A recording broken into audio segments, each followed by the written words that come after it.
There we go. All power to the people. Okay. Welcome everybody to the Monday Second Rainbow Coalition reading group. We're gonna finish up reading Comrade Elder Hyde Thurman's book, Revolutionary Hillbilly. With that being said, since this is an official Second Rainbow Coalition reading, we always like to share the Statement of Unity, which I will share now. You should be able to see my screen now. There is a preface to it, but this is the actual Statement of Unity for the Second Rainbow Coalition. And let me just move this little box out of the way. And can I get a thumbs up? Can everybody see that? The Statement of Unity? Okay, copy that. Thank you, comrades. Statement of Unity for the Second Rainbow Coalition says, the legacy of the First Rainbow Coalition dates back to its founding on April 4th, 1969 by the original Black Panther Party, original Young Lords, and Young Patriots organization. A number of other organizations joined this coalition not too long afterwards, such as the American Indian Movement, Brown Berets, Rising Up Angry, the Red Guards, and others. Since the founding of the United States, the masses had developed a number of popular movements that came together to fight back against the capitalist imperialist system in various ways around particular demands. Nevertheless, none had established a movement quite like the First Rainbow Coalition.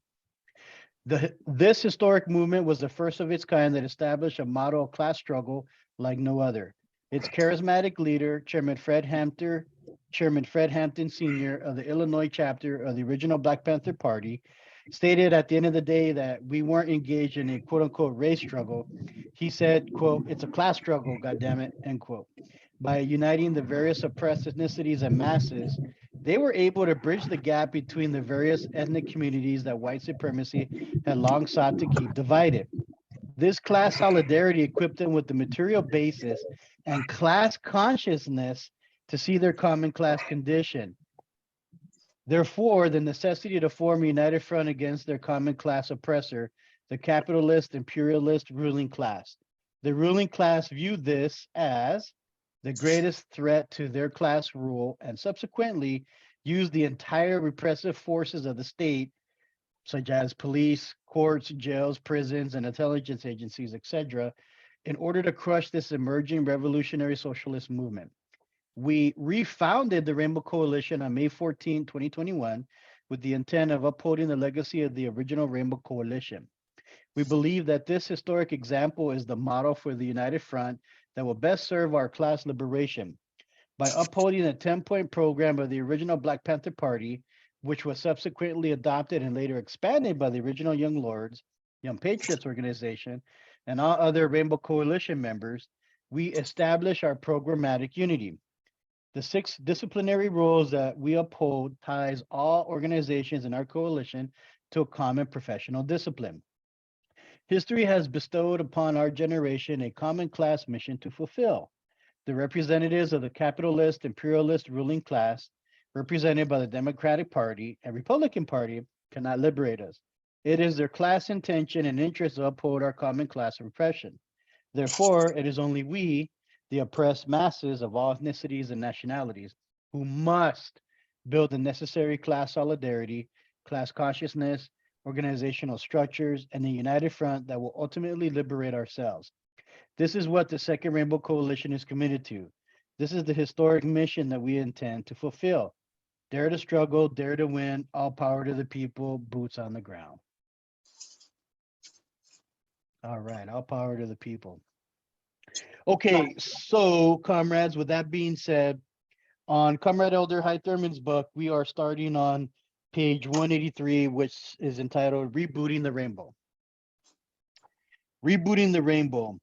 In October of 2010, I relocated to Alabama. In 2015, due to not being involved in the national movement, I was surprised to discover that many people wanted to know about the Young Patriots organization. 2 books have been published that gave accurate accounts of our work: Hillbilly Nationalist, Urban Race Rebels, Black Power, Community Organizing in Radical Times by Amy Sunny and James Tracy, and From the Bullet to the Ballot by Jacoby Williams. Filmmaker Ray Santiesteban was working on a new documentary about the original Rainbow Coalition.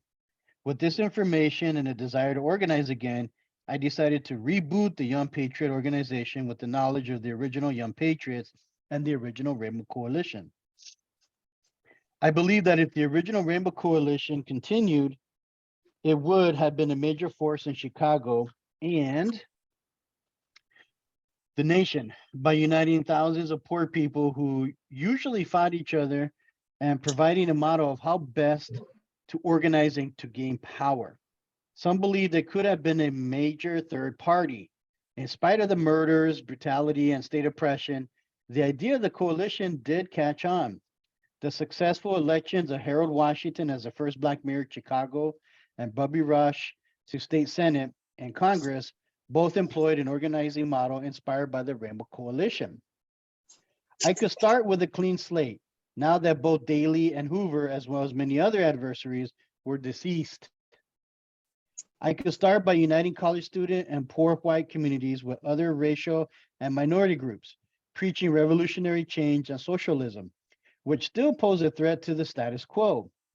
The coalition in the past either had to be controlled or destroyed. I strongly believe that the Rainbow Coalition and the Young Patriots model can be as effective today as it was in the past, and I agree. The Young Patriots organization has continued organizing and has 7 chapters across the country. Their activism has been directly responsible for the creation of the Homeless Construction Coalition in Alabama. They have also partnered with many progressive groups to organize the poor and homeless and to get immigrant detainees hearings and services. Most of the hard work of organizing is letting people know who you are and what you want, while inspiring their involvement. History has a way of offering a blueprint of the past for people to follow in the present day. Many of the young activists have never heard of the Patriots or the original Rainbow Coalition. Most people today are familiar with the Rainbow Coalition that is related to Jesse Jackson's Rainbow Push Coalition and his presidential campaign. To get my organizing started, I had to create a Young Patriot mission statement, which read as follows: to find, support, inspire, offer resources, and train residents of poor and working class communities to become leaders in the policies that affect their daily lives by building upon the accomplishments of the original Young Patriots and the original Rainbow Coalition. We will carry out our mission by direct contact with grassroots community groups to offer them a model to build. In many areas, interracial coalitions. We also created a new 7-point program. Point number 1, self-determination, inequality, and racism. Dedicated to overcoming racism and sexism, support ongoing struggles of poor working class peoples and immigrants for peace and human rights, and discrimination of all kinds, and workers' materialism, and dispel homophobia. Point number 2, education. All be given the same quality of education, regardless of class status, all to be allowed to study their culture and heritage, stoppage of the school to prison pipeline. Point number 3, gentrification. To support grassroots organizations and individuals who fight gentrification in their neighborhoods, housing for the poor and working class people being moved by gentrification. Point number 4, prisons. Demand an end to privatization of prisons, end to the quote unquote war on drugs, free all political prisoners, and the relocation of mentally ill prisoners to mental health facilities, end the school to prison pipeline. Bullet number 5, police brutality. End police brutality of all people, establish citizen control of the police. Police must be from the community that they serve. Point number 6, food, housing, and healthcare. All people are entitled to food, clothing, housing, and healthcare for their survival. Demand that the government ends its war on the poor. Demand that vacant properties such as strip malls, vacant houses, and warehouses be used for housing for the homeless and those living under the economic poverty level. Health services to be provided to everyone. Point number 7, labor. All people have a right to make a living. Demand that the government invest in jobs and job training to allow everyone a decent income. In mid 2019, I was having a conversation with Candy Ballinger, a longtime community activist in Huntsville, Alabama. She asked a very important question. If you had just one wish, what do you think is the most important action to be taken to further the movement? After a brief thought and discussion, my response was that over my many years of organizing, I have witnessed organizers and organizations fall apart due to a lack of direction. I said, they just seem to fizzle out and after a short period of time, end quote. After actions, demonstrations, and protests, people go their own separate ways and very little follow-up is done to organize them, refer them to other organizations, or form meaningful coalitions. Organizers sometimes just don't have enough interest, training, or skills to hold the participants together. Many organizations don't know where to put them or have the time and money to train them. I felt that the movement should have a vehicle to answer retention problems in order to bring organizers and community residents together to enhance organizing skills and develop new organizers. Candy and I began talking with other community organizers, community leaders, and residents, and within a couple of weeks, a school was born. In December of 2019, we named the school the North Alabama School for Organizers, NASO. We developed a motto, vision, purpose, and mission following the legacy of the Rainbow Coalition. The motto is educate to organize. The vision is to create a learning and educational environment to educate to organize, a school where people can attend to enhance and explore meaningful areas of organizing to empower themselves and their communities to be self-determined, solve problems, create change, assume that everyone understands and interprets their rhetoric. Oops, I skipped a page. Control their own destiny, excuse me. Their purpose, to train organizers, individuals, and groups to take progressive action to strive for a better world through classes, hands-on experience of projects and activities, to encourage the participants to strengthen their organization and take action to control their destiny. The mission, the North Alabama School for Organizers seeks to empower through intersectional education and training to form coalitions that take progressive actions toward progressive change. Page 189 is a conclusion. The best way to identify the poor is to allow them to identify themselves.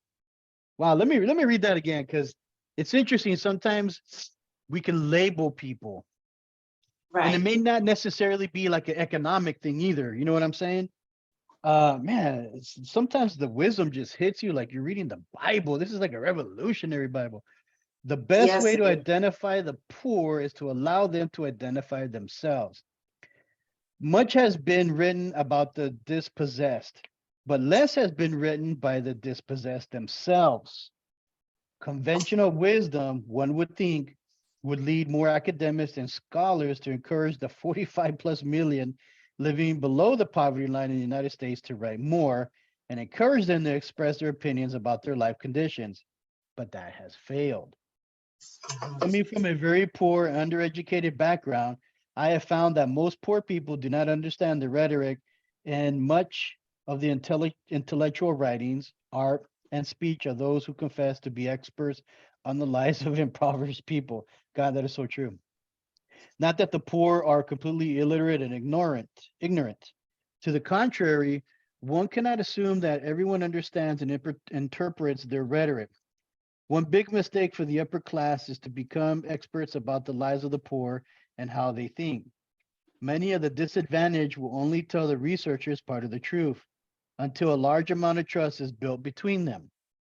I'm going to just stop right there because the wisdom that this comrade is sharing, you know, in terms of the struggle, the class struggle, I remember I myself, thank God to the ancestors, had at one point in my life been working a job that was, you know, giving me a decent income or whatever. I didn't really like my supervisors, but they were kind of union busters. But other than that, you know, whatever, it was what it was, and it was paying the bills. And I remember I needed to get something handmade for my cadre. And I remember finding a brown indigenous artist that was a leathersmith. So, would sew leather and saddles and gun holsters. And that's an old, either leather hats. That's an old skill. And it's a trade that a lot of people don't have anymore, right? Everything's done by machines. But like for those of us that know Western wear or vaqueros or cowboy wear, hand tooled belts through leather, that's actually done by hand or used to be done by hand. And this gentleman did everything. And I remember there was something that I wanted for the whole cadre, and he gave me a quote. And I remember thinking, man, it was so cheap and it was handmade. The quality was superb. And I remember I thought I was doing a good thing because I was going to pay him double. And I remember I had offended him, something horrible. And he was an older man. And then he was second guessing himself, like, man, am I not even worth it? Am I, shorting myself? Should I be asking for more? And basically, I had to have a come to Jesus, and I was honest, and I just said, it's because I value you so much. You don't understand, but you could go to some hipster little part of Portland and claim your identity and sell stuff for 4 or 5 times the amount because you are a brown artist, and all these white hipsters would just eat it up. And I remember just having a very solid conversation with him in Spanish, and I had offended him, and I didn't even mean to. And then after that conversation, he let it be known that he was giving me a discount because I was another comrade. So then it was kind of like this misunderstanding, and so you know, nobody's perfect. We just have to learn from certain instances like that. But it's interesting to me how again, the class struggle, and I've said this before in other readings, that it transcends any kind of racial thing.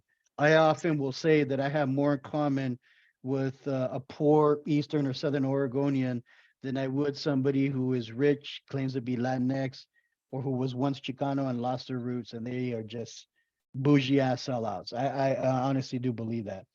Um, oh, I thought somebody else was trying to enter. Okay, and then I will go ahead and continue.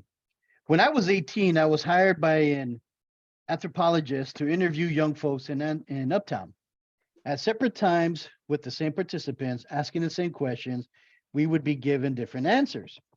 Many times, my questions would be considered truth because of mistrust of outsiders.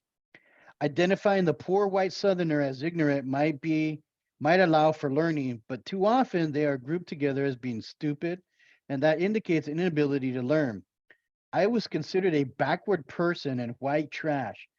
No doubt some still see me as a Southern white and as being such today.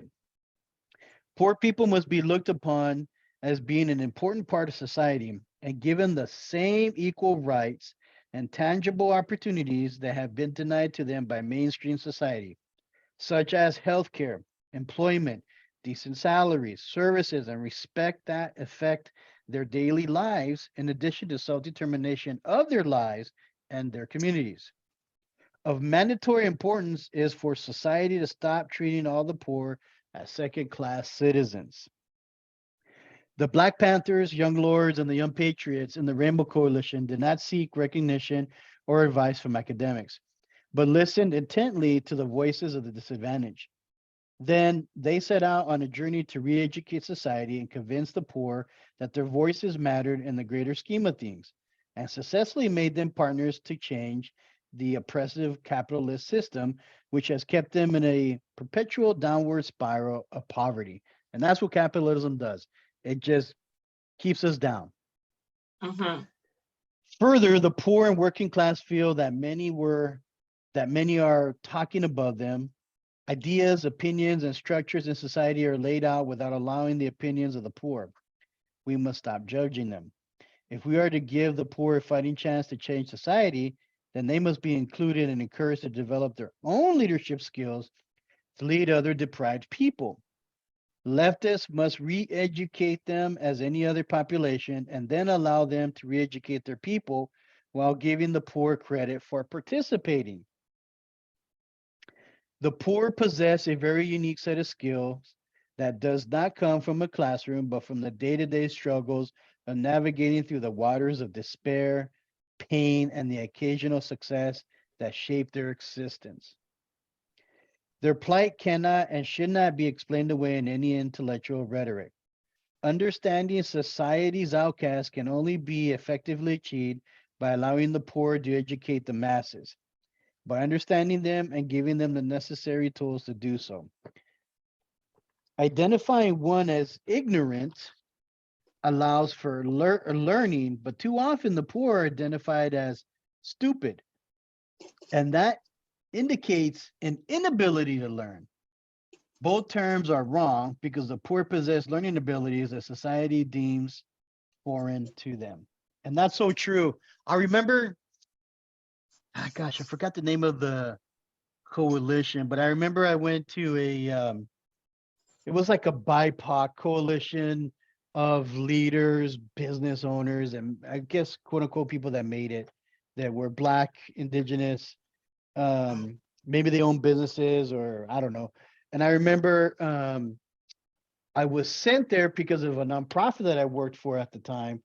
And I didn't necessarily really like being there, but I do remember one of the speakers saying that if any person on death row were given the tools and the actual ability to run a company like a CEO, they would probably run it better or more profitable than.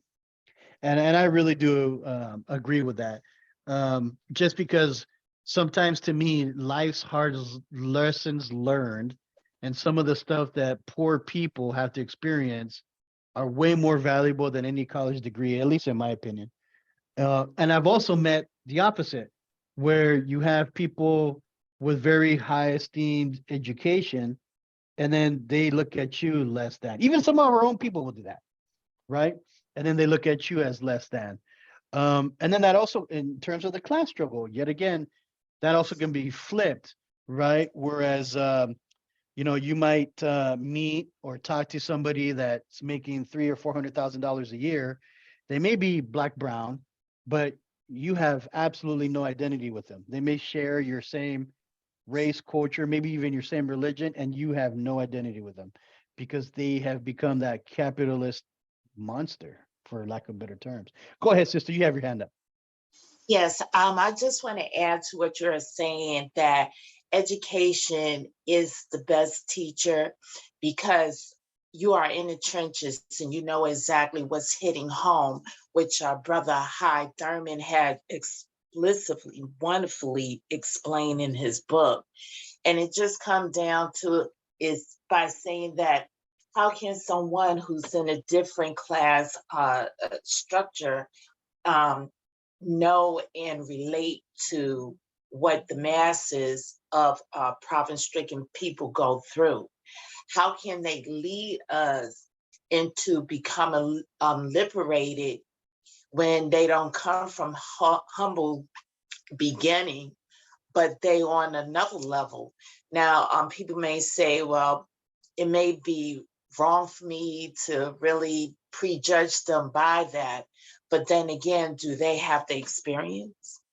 You know, do they know exactly what it is to have your rights pretty much taken away or restricted? Like, for example, with healthcare, we're supposed to have affordable healthcare, for example. But how affordable can the healthcare be when whatever is so-called free, where there's nothing in society is free? Because if it is free per se, it will be a form of welfare where we all have to pay for the cost of that. There are people who have health care, the working class, but they can't afford to pay the deductible. They can't afford their payment, which is more so like a form of punishment than actually, just complying to the requirement in order to sustain your insurance. If you decide not to keep your insurance, you will be pre-tax on your insurance. And again, we have to look at the type of services.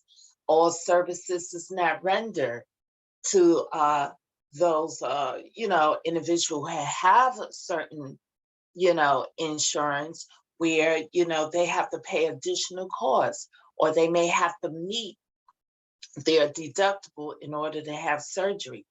So it comes down to, it is, to me, it's very impossible for someone who's in another status, of the more elite, the more well-to-do, can't relate, but it's important for them to listen. And that's the one problem when it's coming to our organizational skills concerning with, even the movement, and also among the cross generations of people.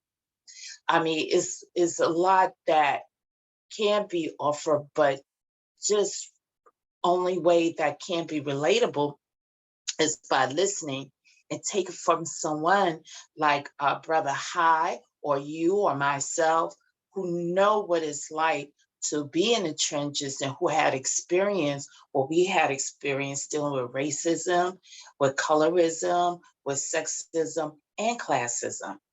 Black Power.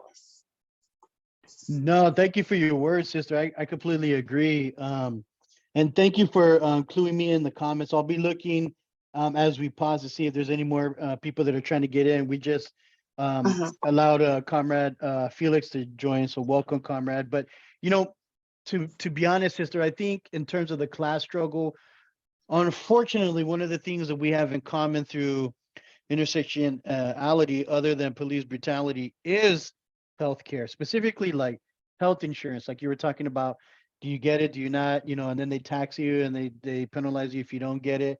I myself am the oldest of nothing but women, but all my sisters treat me like the baby because they're just women and they're very strong minded, and I know better to Yeah. say anything because I'll get killed. And and I actually have a few sisters that were nurses, and as you know, with nurses, they have different subspecialties: dermatology, mental health, behavioral health. And in a mental health facility, like it was an outpatient, like clinic or whatever, they found out that they were limiting the number of slots that Medicare and Medicaid patients could get in to see their providers. And as everybody knows, Medicaid and Medicare is for 65 and older. Medicaid is mainly for impoverished folks due to their income level. And my hermana, when she told me that, she was like so disgusted. She was like, everybody needs healthcare, especially mental health, especially the poor, regardless of race, ethnicity, and culture or religion. No. And she was like, I can't stand it. I can't work here anymore. And she actually went on to bigger and better things. But here's the sour note of all that. Wouldn't you know that the founder of that company was an immigrant? Mm. I mean, well, I mean, and that just goes to tell you right there. That just goes to tell you, like, it's just, again, it's unfortunate there are certain things through intersectionality that the classes will experience. Police brutality is definitely one, and healthcare for sure, for sure. Go ahead, sister. You had your hand up. Yeah, I just want to also say that you are bringing up some valid, uh, important points, as far as healthcare is concerned, because isn't it? Uh, it's just so weird that when there is an active shooting, like my prayers are with those who are impacted, of the three children and three staff members who lost their life, unnecessarily, and to someone who struggled with mental illnesses. But you see how the media is really just looking at the fact that the person who is an active shooter is the one that have a long extensive mental health issue. And I see that it's weaponizing those who are owners. So this way, the government can restrict our arms, where, we have to look at what it is to bear arms. Um, is it giving us the right to bear arms, or is it not giving us the right to bear arms? Where we have to look at the language of that particular right and see if we do have the rights. Where some people can contest, no, we don't have the rights to have it. But it seems like now many politicians is looking at that one important factor where, oh yes, an active shooter has a mental illness, and they are the reason why nobody should have arms. But everybody who going through mental challenges are not turning into active shooters, and then we marginalize and we really stereotyping those who have those challenges and see that is the problem, when it's not. It's the politician who's creating the problems. Black power. That is a Brother, very good point. That is a very ye- good point, Comrade Sister. And Comrade Felix put something in the chat here that's actually very interesting as well. And they say, excuse me, Medicaid can lead to poor quality and quantity of care. And in certain states, to get Medicaid or food stamps, you have to work a certain amount of hours, I believe 20 hours a week. But if you're disabled and trying to get approved for Social Security, and you still have to work, that can affect the ability to get approved for other things. And being on both Medicaid and homeless, you may as well not be even insured with the level of care you get. That's so true, both for mental and physical, but especially for mental and mental health care. And Comrade Felix, you had your hand up. Did you want to say something? And if not, then I'm going to go ahead and jump to Comrade Elder Andy. No, it was just that comment because, yeah, I have personal experience being homeless and on Medicaid. And so it just resonated with me. No, thank you for sharing that. So then obviously what it's like, and it just sucks. But like, other than police brutality, healthcare is going to be one of those things that just it's going to bring a bad level of intersectionality that all the classes are going to be able to experience. Unfortunately, Comrade Elder Andy, you had your hand up. Please go ahead, sir. Yeah, there's a lot to talk about here, of course, as usual, but what I wanted to focus on was a couple of things about mental health and its relationship to so-called crime. There's a sheriff in Chicago. He's kind of a long-haired, kind of good-looking fellow, and he doesn't wear real nasty uniforms, or he doesn't speak poorly. And you listen to him and you say, what is this guy? And he's a modern day sheriff. He's doing the same things, but he's like admitting, and he admitted several times publicly, that the Cook County Jail and the facilities down there where we were last summer, that's the largest mental health facility in the state. He actually hired a psychiatrist to administrate the place because he knows that everybody locked up in there has mental problems. A lot of them have severe trauma in their life from childhood on. They've got all sorts of, just you name it, it's going on there. And they're locked up without, a lot of cases, without any chance of getting out. Like the one guy that we know of through the Healing Corner, his family was joining us down there. He's been locked up for 10 years. He has severe mental disabilities. He's been locked up 10 years without bail. I mean, these facilities, more and more, as the fascist nature of this state becomes clearer and clearer, the facilities become more or less prisons. They closed all the mental health clinics in the poor parts of Chicago and threw the mental health people, people with mental health problems out into the street where they were picked up by the police. And it's just an ongoing circle of repression and oppression that they're not going to put a stop to.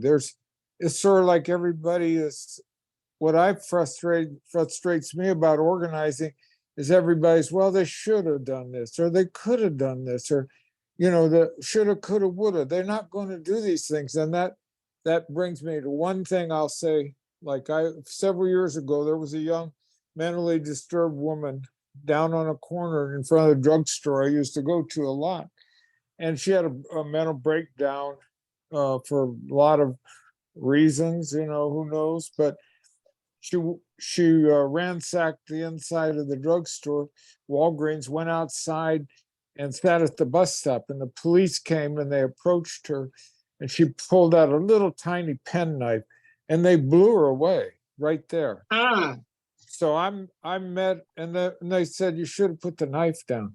It was just, they didn't taser her, they didn't throw a net over her. So I met her sister and interviewed her sister. Her sister was an emergency room nurse in Arizona, or New Mexico, was it? Might have been Nevada. I get all those Western states confused. But anyway, her sister was an emergency room nurse, and she came to Chicago to join the protest. And I interviewed her, and she said, I am faced with mental health breakdowns all the time. I deal with people who have knives, and I have to talk them down. I'm not allowed to shoot them. And you know that she was interfered with on the regular by police who wanted to beat these people. And she had to, you know, she was trying to sedate them or give them something to calm them down. And they were trying to get in there and beat on them in the hospital. I mean, it was outrageous. And she said, my sister should be alive today. You know, she said, I deal with more severe stuff by myself, unarmed, in the emergency room than these police are. You know, they won't take any chances. They'd rather shoot a mentally ill person than make sure they're cared for. We're supposed to get some relief from this, but I'll believe it when I see it.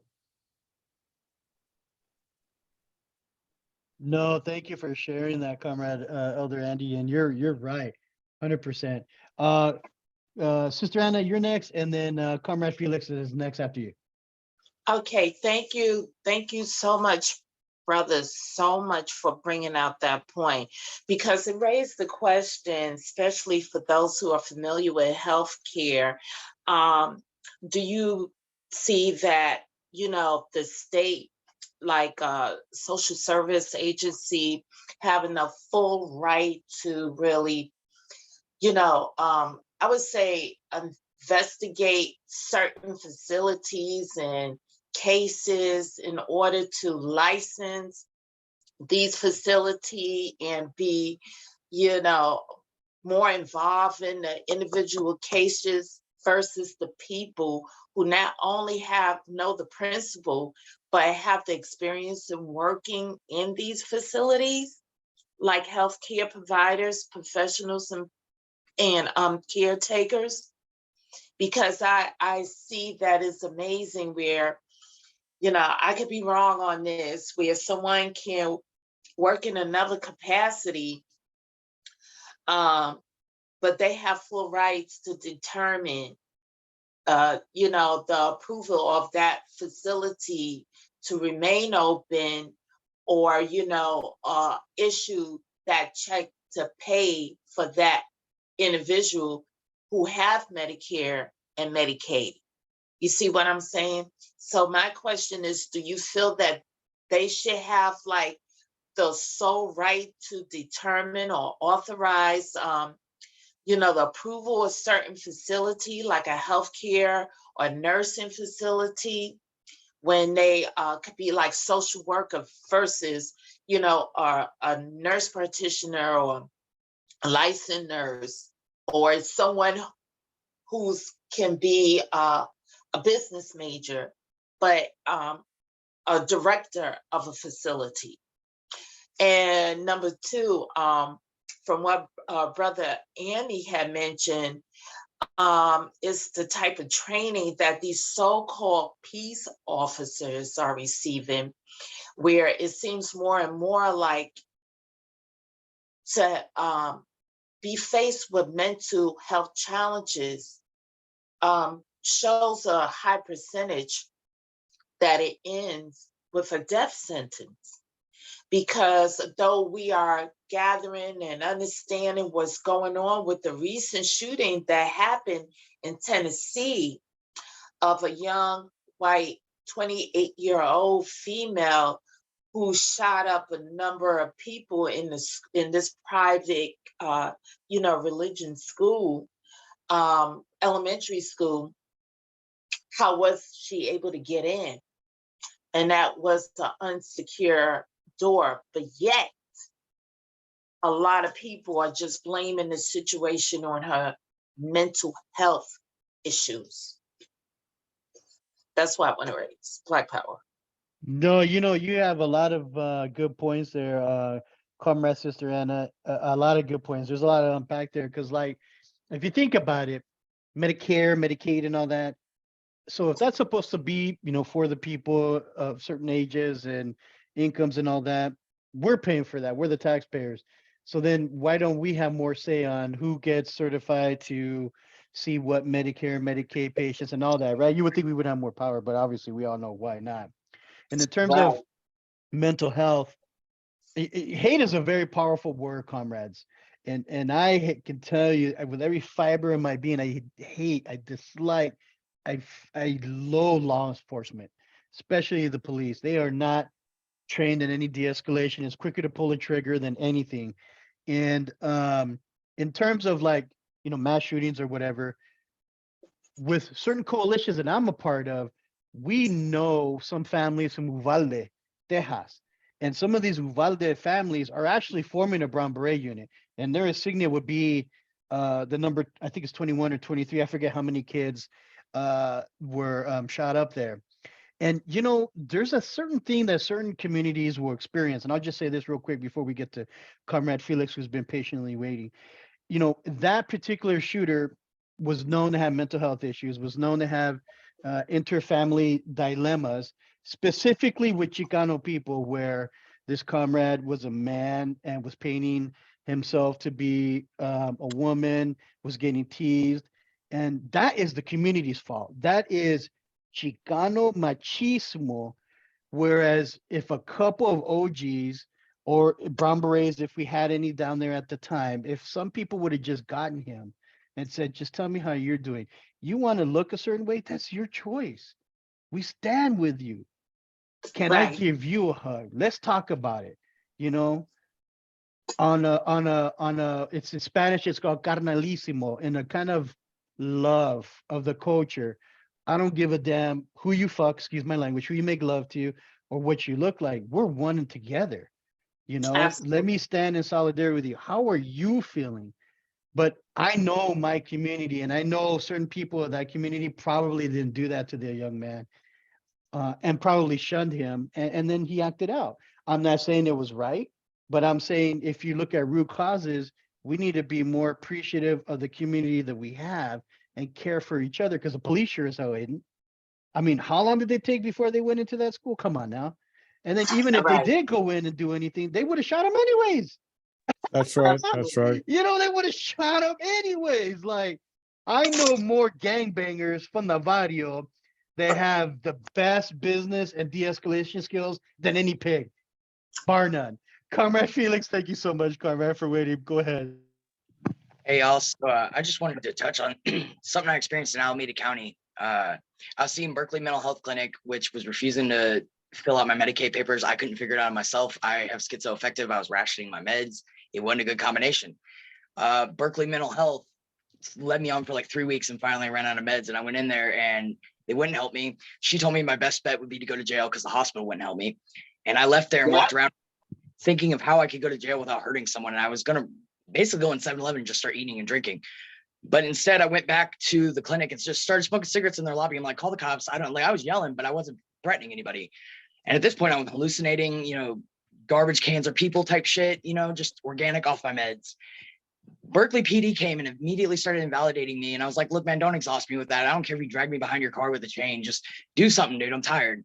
And he took me to he took me to John George Hospital in Oakland, which immediately sent me to Santa Rita Jail. 12 hours later, they sent me back to John George Hospital, which again sent me back to Santa Rita Jail. And then they gave me a dose of my meds. I passed out for 4 hours. The resource truck out front was more helpful than anybody else had been in this situation. And it turned out that in Alameda County, they were diverting all mental health funds for homeless individuals to the jails. And so there's like an awesome mental health clinic basically inside Berkeley jail that was better in Santa Rita because it was smaller and I couldn't even get in that. And there's actually a protest in Oakland right when I was leaving. And really, if you take a critical look at history, Ronald Reagan, you know, yeah, he got rid of the insane asylums, but he replaced them with prisons. There's 500,000 diagnosed paranoid schizophrenics in jail or prisons right now. And homelessness being the biggest threat over the working class, you know, they criminalize mentally ill people and they pay you such shit pay for a month that you can't hardly afford to live anywhere, let alone save up a deposit if you're on the streets. And if you're mentally ill and on the streets, you go to a mental hospital, they don't take you seriously because they think you're just trying to get out of the elements. Even if you're psychotic and rambling, I was manic and convinced 4 psych ward staff to start a fucking union. Somehow they got that out of it, but I was manic. I was like preparing for a wedding in the hallway type shit. And they still released me after 3 days because I was medicated and I was homeless.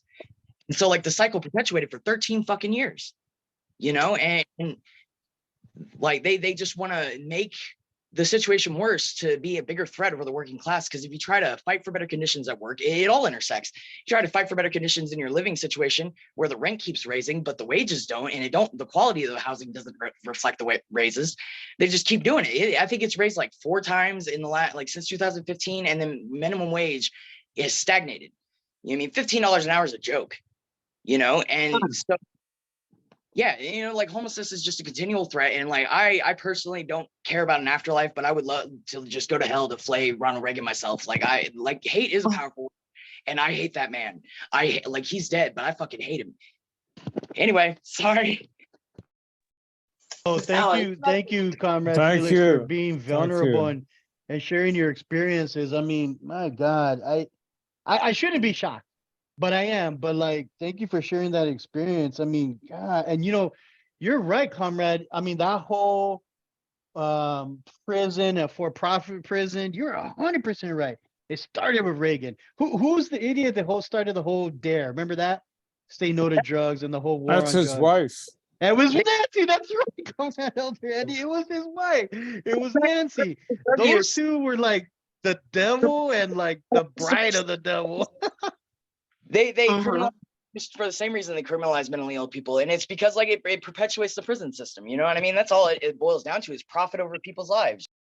That's exactly it, Comrade Felix. 100%. That's exactly it. Profit over people's lives. That's exactly it. I mean, that's exactly it. Comrade Sister Anna, go ahead.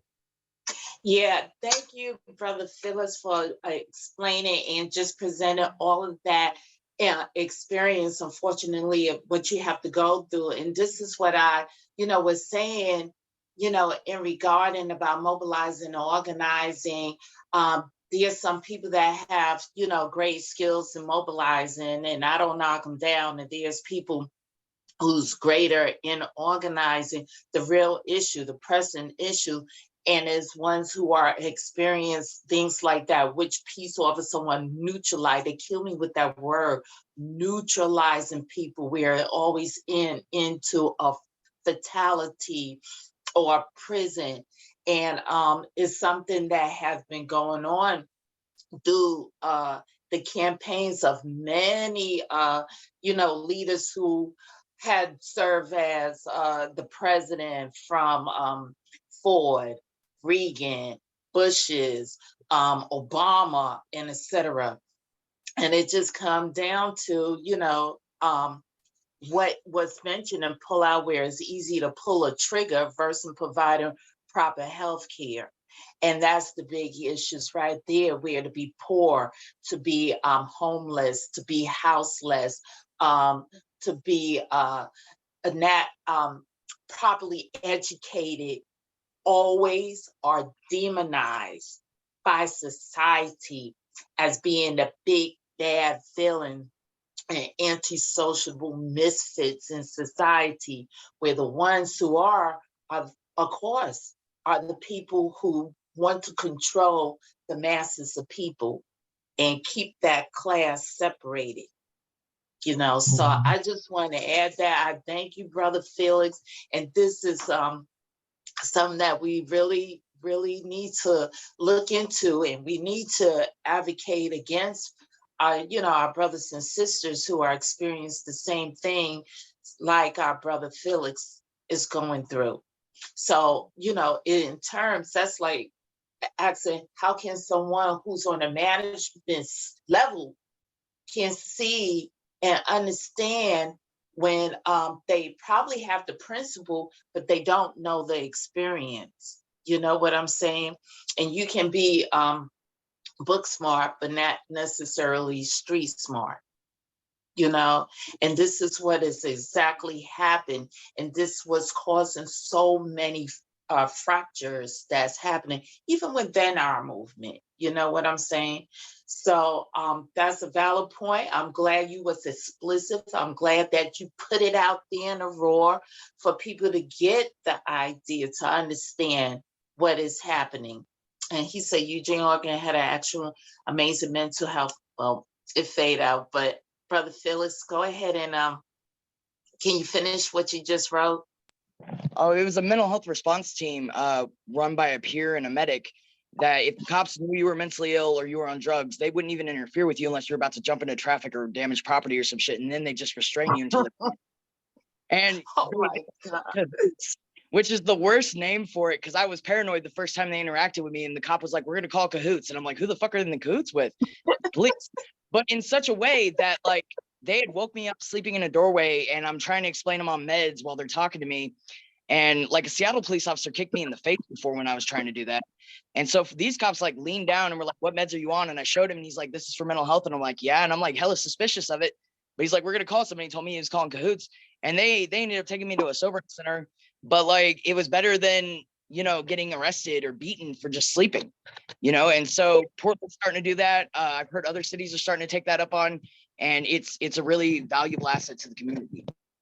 Isn't it amazing, brother, how they are misappropriating public funds and creating these these special units to try to curtail us or try to resolve the situation when they just making it worse. Yeah, you know Isn't what? it crazy? Unconditionally, because they've proven that's cheaper overall. They wouldn't have to pay for specialist units like that. They wouldn't have to use taxes to go to that. But they won't house everybody unconditionally. Like I said, it's a threat over the working class. So homelessness will never go away in capitalism. Oh, yeah. Right. Even places like China, which I don't necessarily agree with the modern party there, but like they have like a 95% homeownership rate. Same with Cuba. Mhm. Like there's a lot of houses in my town that are from the Civil War that are just falling to ruin because the landlords would rather lose out on money than give anything for free to the homeless people, because like that keeps people in check. So there's a hotel downtown and there's at least 500 homeless people here. One froze to death recently in front of Salvation Army, and that was just like last week. And go ahead, brother. They still let that persist because that is a scare tactic to make workers less likely to fight for better conditions. People have forgotten what we're supposed to be doing living in a society. It's not to be cruel about it, but like it's an insurance plan. Basically, you take care of the vulnerable in your society because we all do better when we do better. And when you one day become vulnerable, you will have people to take care of you too. That's the whole point of living in society. Because it's like if we do better, it's boring. And it's amazing that if we look at other countries concerned, you can take one of the poorest country like Vietnam, but they don't have unemployment here. But we damn near sure do. So it's just like crazy. It's crazy. It's really crazy. And it's profit over people. It's like a drama series. It's like a TV reality show. Black Power. Over people, you said it, sister. And Comrade Panther Queen, welcome to the chat. And you have your hand up, Comrade sister. Go ahead, please. Hello, everybody. I'm sorry. All power to the people. I'm sorry for coming in a little bit late, but I just wanted to share something with everybody. I have sickle cell. I was born with sickle cell, but I was diagnosed at when I was 2 years old. So I've seen the breakdown like within the hospitals, but I work very closely with the sickle cell community. But I just lost a friend last month. She was in the hospital. She was really sick, and they weren't treating her. They wanted her to leave. She was demanding treatment, and they ended up calling the police on her. The police came, kicked her out of the hospital, and she ended up dying like a few days later because she went home because the hospital just they refused to treat her, and because she wouldn't leave, the repercussions was, well, let me call the pigs on you. When the pigs Mm. came, of course, she left, and she ended up dying because Oh. you know of that happening to her. My So God, they murdered her. They straight up murdered her. yeah, that's what I said. It was medical manslaughter. Yes, Wow. yes. So, Wow. But yet they want to fund a lot of program in regarding to opium. And then you saying, well, what are they doing to actually, control, or I wouldn't say control, but to resolve the ongoing issues that's happening when they pretty much promoting that. And sister, can you please explain a little more about sickle cell? Because a lot of people is not seeing that this is a continual issue that's impacting the Black community, and it shouldn't be treated as some kind of fashion trend that faded away in place of COVID-19 that has been created. Can you explain a little more about sickle cell and how much it has impact our community still this day? yeah, well, basically, it's a non-contagious red blood cell disease. You have to be born with it, but we just get into a lot of pain because our blood cells, instead of being round, they turn sickle shape and they clog up into our arteries and causes us a lot of pain and suffering. And I'm sure everybody is familiar that the Black Panther Party was doing testing, sickle cell testing. And I believe it was in 1972, Richard Nixon signed a bill for testing. Prior to that, there had been nothing, no testing or no anything. It's just pretty much sweeping people under the rug and not caring that they were dying. So we signed the bill in, and the Panthers were testing people, but today is still, we haven't made any much more improvement. It's still, a lot of us are still dying from it. From, the biggest complaint in the sickle cell community is the doctors saying that we're not in pain. We're coming to hospitals seeking drugs. We just want to come in and get high. And pain is not our issue. But a repercussion of that is we're dying. Or like me, I had 2 hip replacements because, they could have caught it early, but they didn't. So I had to live with being in pain for almost 10 years straight, until I got my hips replaced. And even then, it was hard for me to find a surgeon that would want to fix me, want to fix my hips, because they were giving me every excuse as to, you're too young, or, you just basically, you're not in all that pain and you don't need a new hip, despite them seeing that my bones are decaying and seeing the complications that I was having. So it still affects us a lot today because we're being ignored. They feel like we're drug addicts or we're drug seeking and that we're not really sick. So Thank that's, you. yeah. Yeah, You go know ahead. what? Thank you for educating me on that, Comrade Sister Panther Queen, because honestly, I did not know that. And I salute you for being vulnerable and for educating me, because just like I believe it was the last reading or the reading before, Comrade Sister Anna had educated me on the father of gynecology and how he was literally slaughtering Black women for the sake of men. Yes. Comrade Felix is He hit it on the right. nose.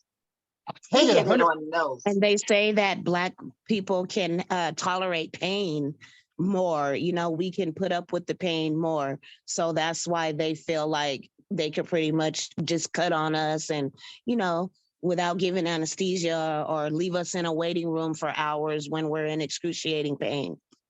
And that had happened to me, sister. Even as a young child, where I almost had my finger ripped off, and they, the doctors had did a procedure where they even cut down my nail bed down to the nib without anesthesia, and I had passed out around several times, 3 or 4 times. Again, you look at what is taking place with Black women, where even having birth is so dangerous, where I even almost lost my life and was hemorrhaging the day after I had my baby girl. And the blood was coming down like a river, and it was flooding the floor. I mean, it nearly had created a big puddle on the floor. And I was ignored of that, you know, and this is a continuous situation, even with people who have sickle cell, our brothers and sisters who are dying behind that, where, you know, that's being pushed to the back, and they looking at other illnesses or other, you know, other issues that's going on. I apologize, I have to leave early. I understand, Brother Felix. Thank you so much. And please stay in contact, in touch with us. But Definitely. you know, thank you again, brother.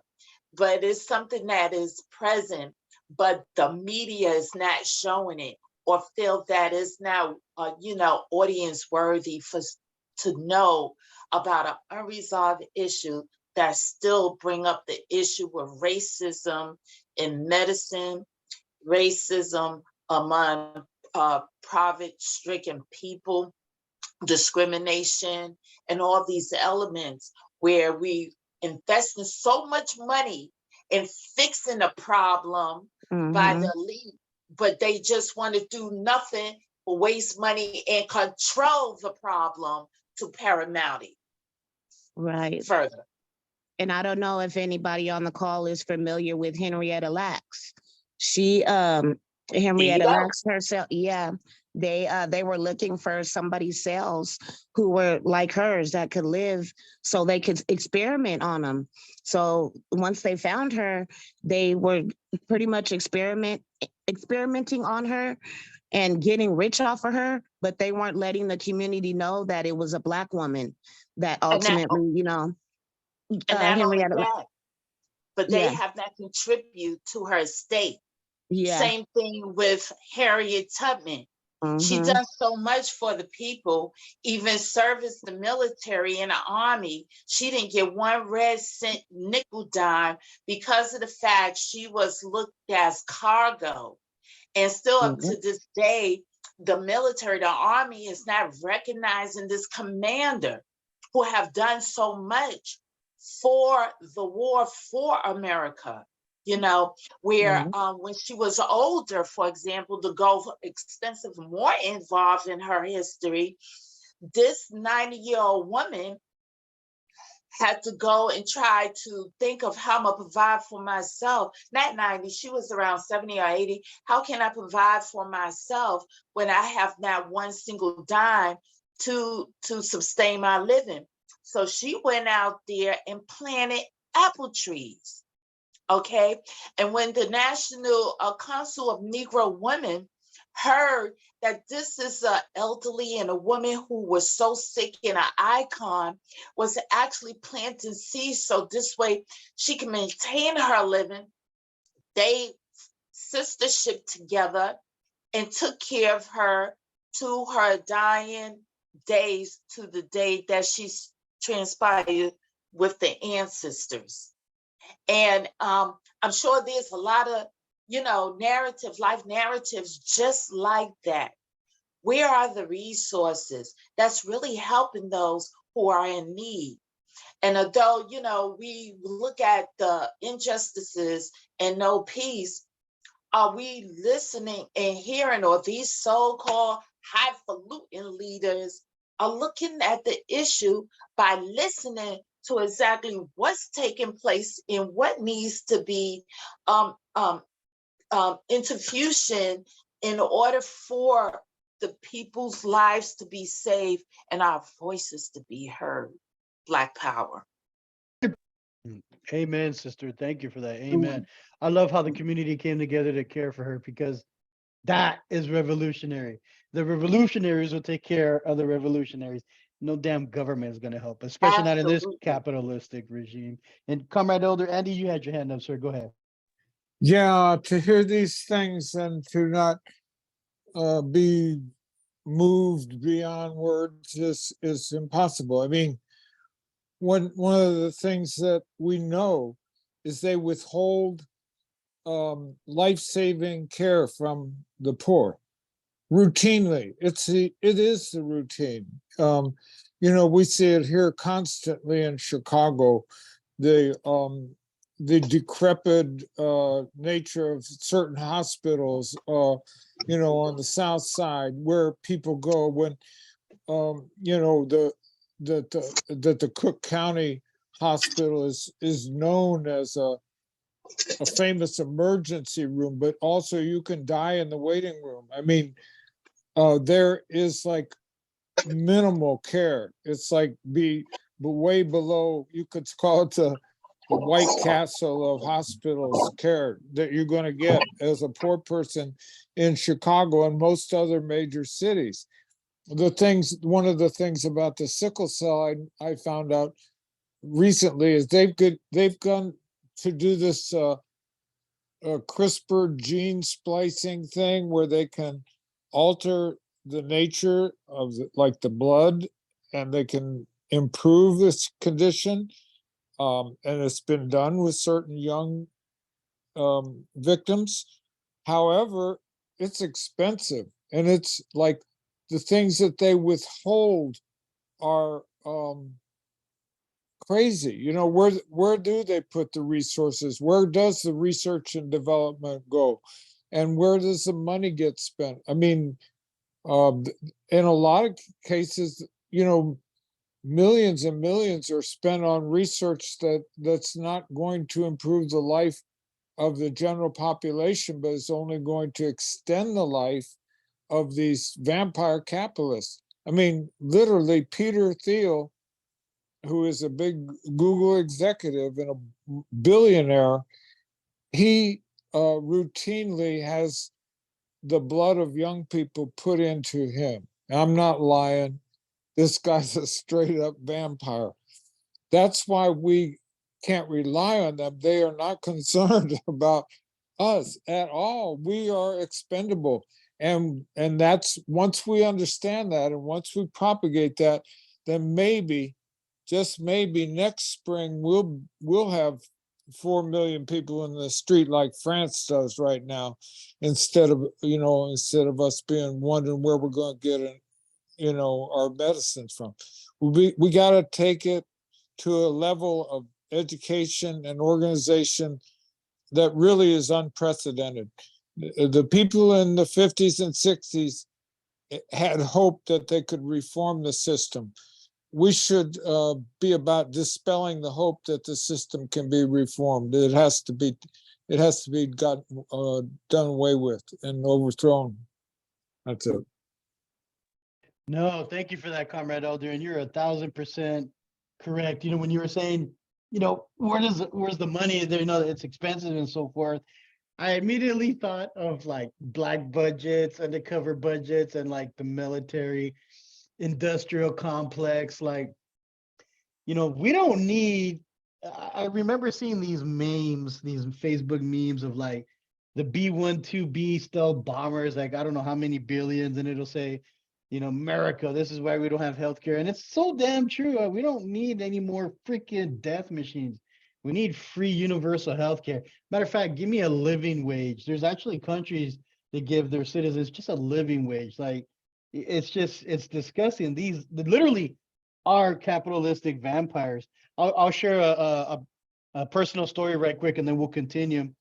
When I went to Miami recently to meet up with my father, who is a Venezuelan nationalist, and coming from Venezuela, they had a shortage of I forgot the machines that's called that's used to filtrate your kidneys and your blood, dialysis machines. Most of their dialysis machines, they figured to turn into respirators for COVID-19. So these socialistas, these evil brown socialists, these communists, basically said we could send you to Cuba, and the Brigada Blanca, the medical brigade there, the white coats, they can care for you. We'll give you citizenship there. They're, you know, socialistas like us. Or we can approve a medical visa through TPS if you want to go to the States. And, you know, my father chose the States, came to Florida. And when I went, they actually had like a shack, just if you can imagine a shack in the back of somebody's house where they keep like a lawnmower and stuff, of pallets of N95s, of saline, of gauze, of everything, because just like the Cuban socialistas with their high illiteracy rate during the Cuban Revolution, they sought to change that. And now Cuba, and has been for many years, has the highest literacy rate. The socialistas in Venezuela wanted to do that for the medical. There is a lot of diabetes and other things that are very problematic in the Latin American countries. And so healthcare, free healthcare is on the very top of their list.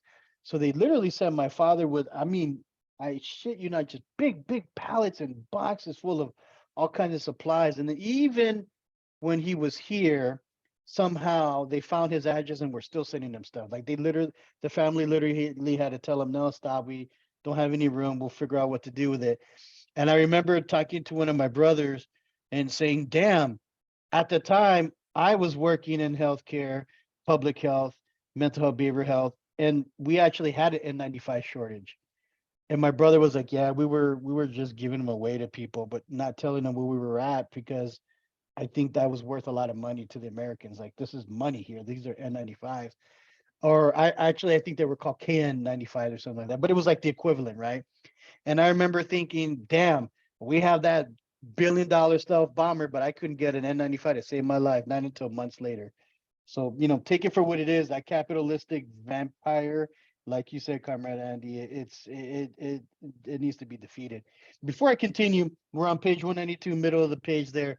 I forgot to give a shout out and a welcome to Comrade Johnny415, who just joined the chat actually moments ago. And page 192 says in the book, and I'll continue. All power to the people, Comrade. The power must not be overlooked, but rather engaged and convinced that they are important.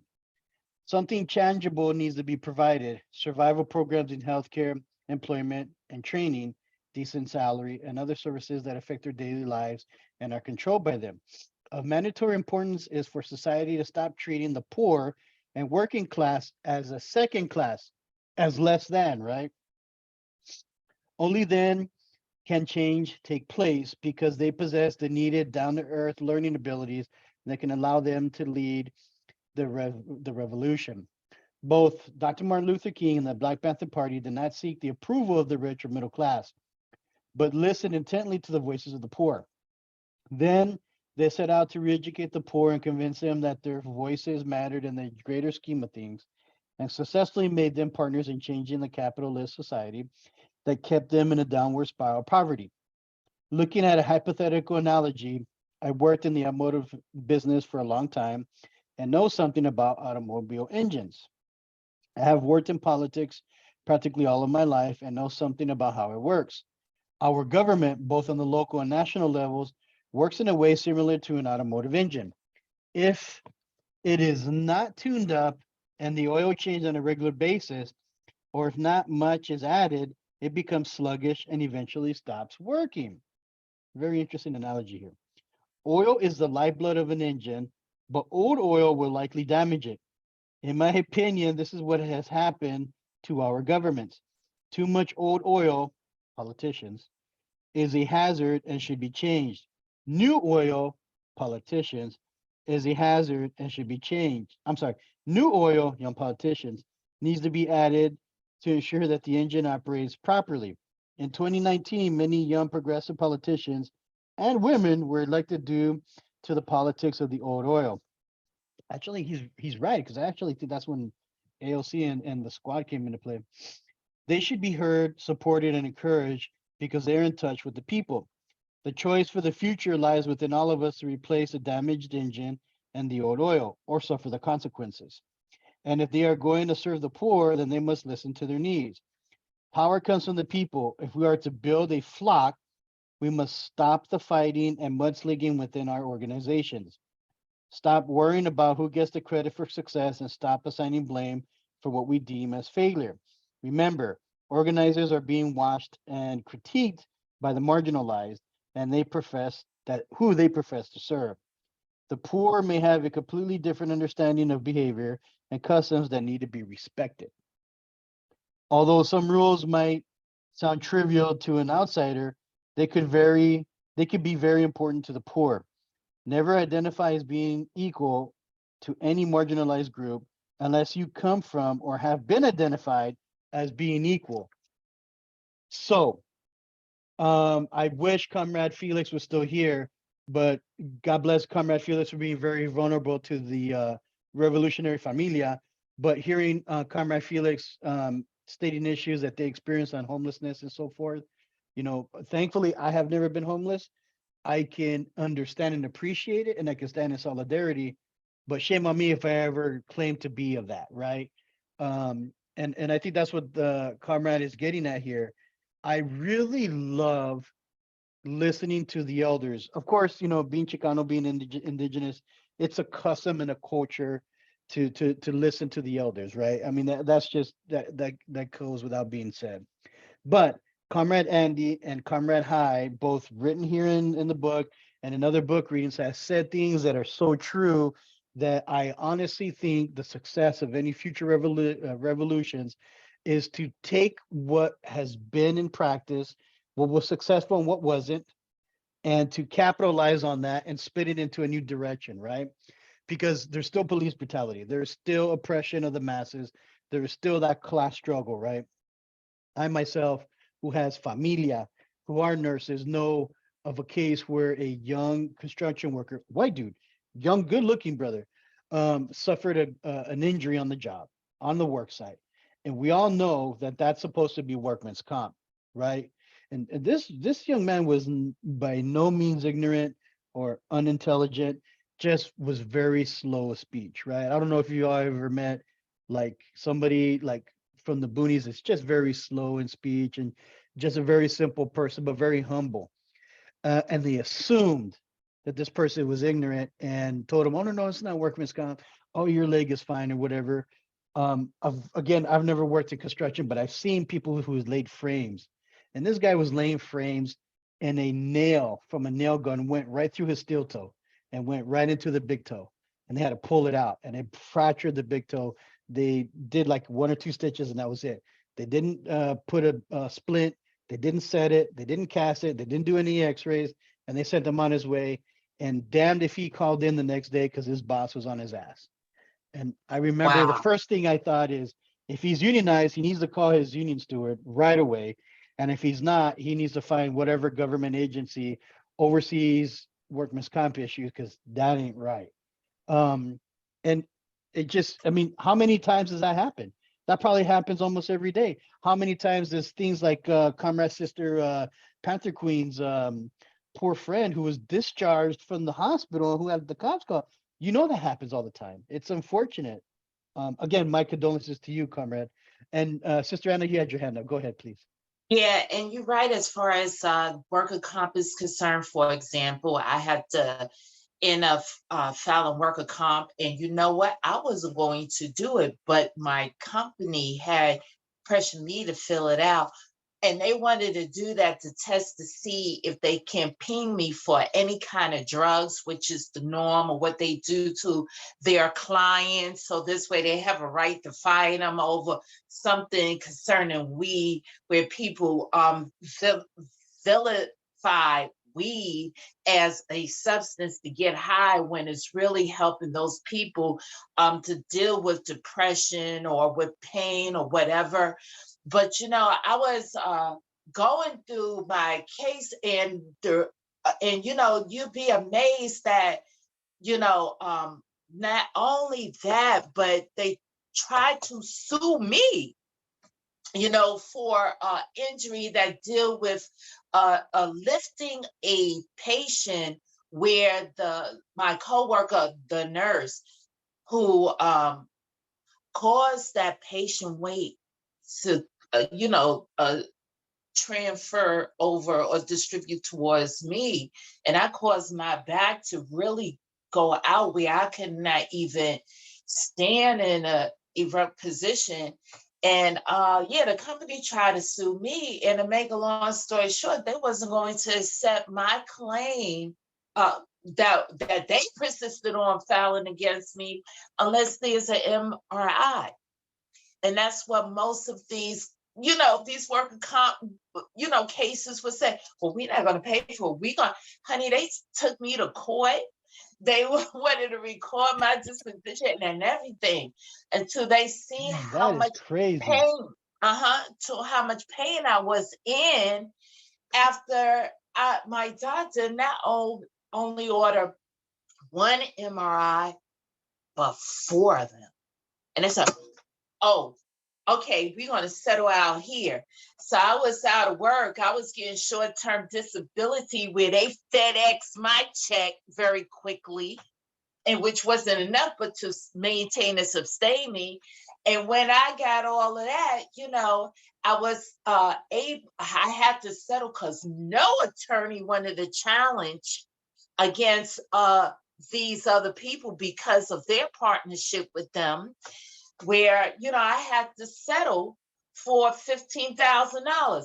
Now people said, well, that's a lot of money. Oh no, because all of that had to make up for my living expenses as well as my bills with those wicked ass co-payments and deductibles. And like you say, I wish Brother Felix was here, because I know he has an impressive and extensive narrative of what he had to go through as far as with his conditions are concerned and his diagnosis is. Black Power. Man, thank you for sharing that, comrade sister. That's so crazy, the audacity to try to sue you back.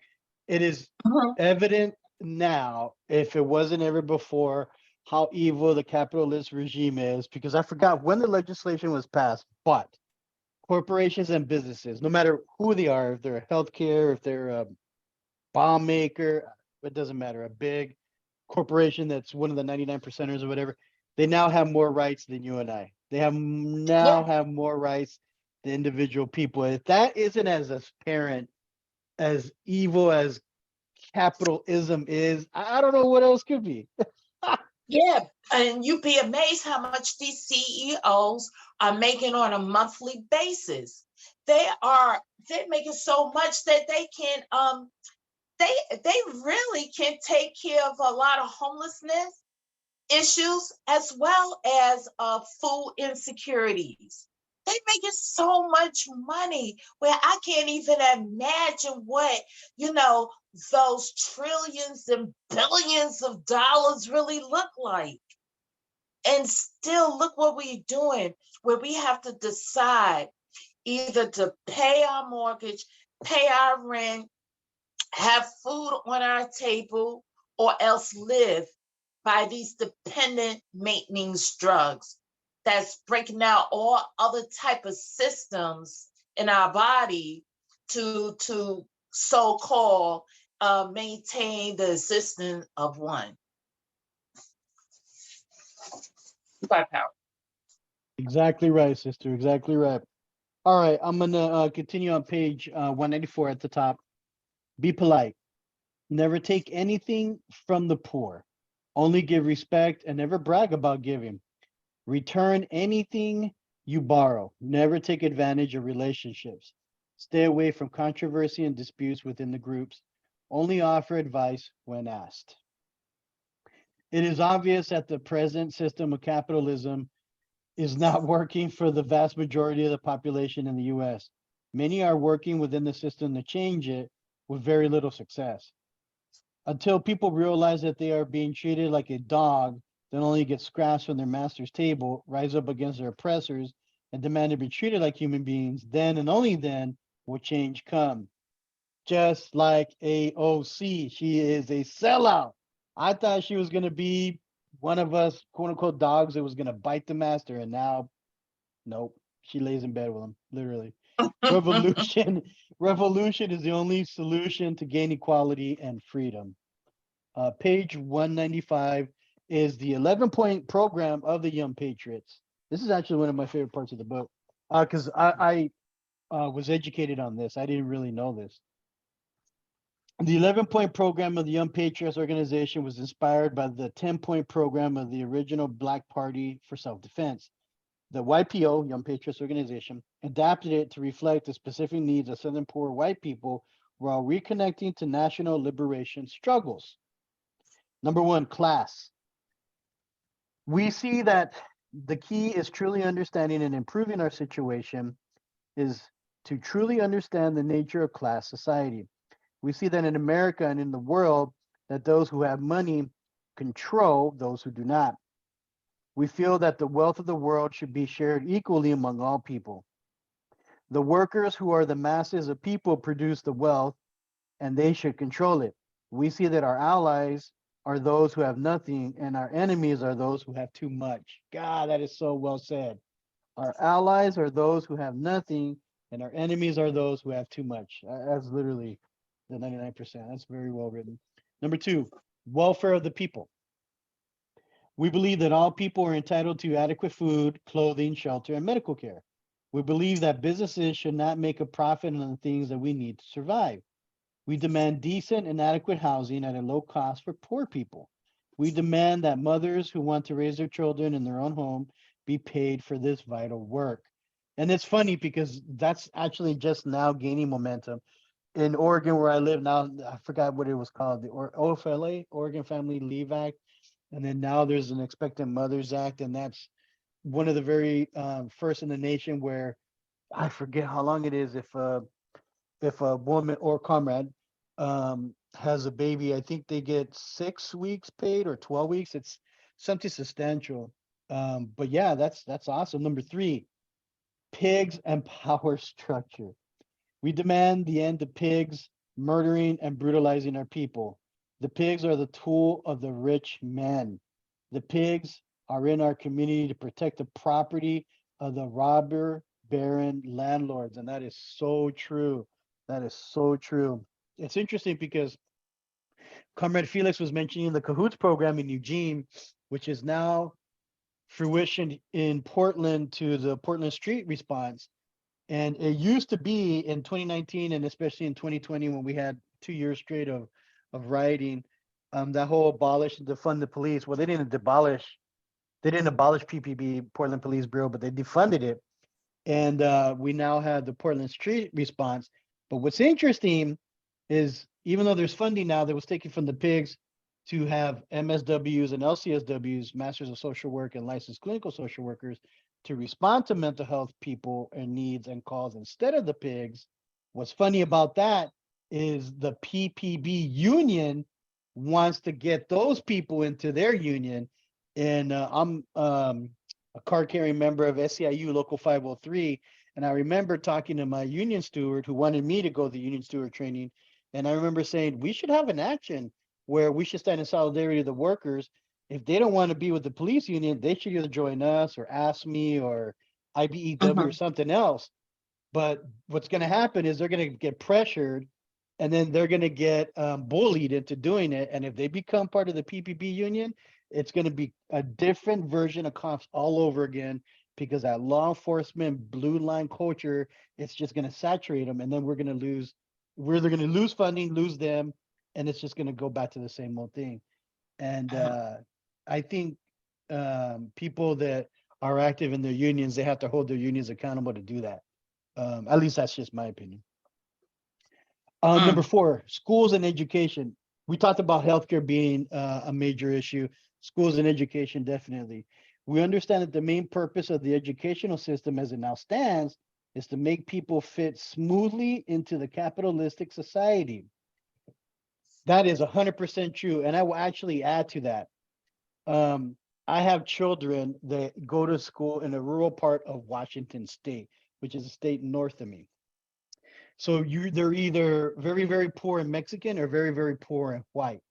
And it was the only school that I had ever been to in 3 countries, 2 continents, 6 or 7 different states that I've lived in that I had literally seen a padded room, literally like what you see in an insane asylum. And this was in middle school. And I remember seeing it and I remember thinking, now that can't be what I'm seeing, right? Like I just saw something out of the corner of my eye and I had to go and look. And I remember asking one of the teacher aides or whatever, like, what is that room used for? And they said, well, it's because we have a district policy not to lay hands on kids. And some of these middle schoolers are twice our age and If they become violent, whatever, we just put them in there. And I'm like, Wow. you Former in put them in a, prison. yeah, you put them in a padded room. These are poor white kids and poor Mexican kids in rural Washington State. And I remember thinking, you're getting them ready for the pen. That's what you're doing. That's it. You're fucking Yeah, brainwashing them. I guarantee, like in the Byron neighborhood in Seattle, that shit wouldn't be going on. In some of the richer absolutely. neighborhood, no matter what color, you would not have those rooms. I wish I could have taken a picture of it because I was so shocked. Mm, And yeah, they actually had that. That was in battleground public school systems. It's disgusting. it So is. what Comrade says here about the capitalistic school systems basically are there to carve out citizens to be models capitalistic states. I 100% believe that. And then Comrade Elder Andy says, very important point. They are going to send professionals other than police here in Chicago if they join police unions. They are police. And yeah, it's again, like Comrade Felix was saying earlier in their testimony, it's like this chain reaction, this system, this wheel that we got to put an end to somehow, some way, right? Mhm. Continuing on 196, bullet point number 4, schools and education. We understand that the children of poor people are trained to be poor people. The children of Mm, factory workers are trained to work in factory. The children of rich people are trained to take their parents' places. That is 100% true. The schools are mhm. run like prisons because this society is a prison. We demand that all people have the opportunity to develop their abilities. Brother, let me interject for 1 minute Yes, if you please do. may. And it's just go down to what Dr. Uma say, though I'm not a big fan of his, but it just gets me that when we look at the school system, they teach us these principles and these things, but they have taken out the one most important thing that is so relevant, and I cannot believe that it's really excluding the generation now, but something we can relate to, and that's trade skills. We need that. We are missing out on wood crafting. We are missing out on cooking. We are missing out on sewing. We are missing on these trades that can help us not only in our lives, but open up businesses which are suppressing us. And I have to agree with this brother on that. That's why half of the people now don't know how to do things except to put a cardboard frozen piece of meat in a microwave and get that nuke, or they don't know how to fix things. They don't know how to take a branch from a tree and turn into an arrow where all the bullets or ammos run out, and then our arms are worth less. They don't know how to protect with these basic survival things, and that's just keeping us suppressed. That's keeping us ignorant. That's keeping us without. So I'm sure y'all have your experience in regarding that, but this is one thing in which not only they ban the books that it's not because of people feelings, but it's part of history. Same thing as trade, which is part of history, what we need to implement and keep back into the school system. Black power. Really You good mute. point. Oh, You there you got a go. really good point, sister. I recently was at a mall this weekend, shopping with my sisters, and I remember they were talking about, hey, let's go get some coffee, and then one of them was like, well, Starbucks has this new drink, and I was like, nah, fuck Starbucks, man, they're union busters, hell no. And then another sister was like, well, we got to go to like a taco truck or whatever. Sometimes they have Cafe Bueno or Cafecitos or Cafe de Olla, and I was like, yeah, well, yeah, we can support our local people.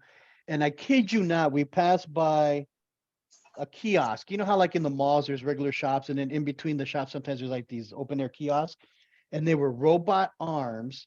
Must have been like 6 or 7 of them where they were making coffee. You slide your debit card and the robot would make whatever freaking latte or whatever.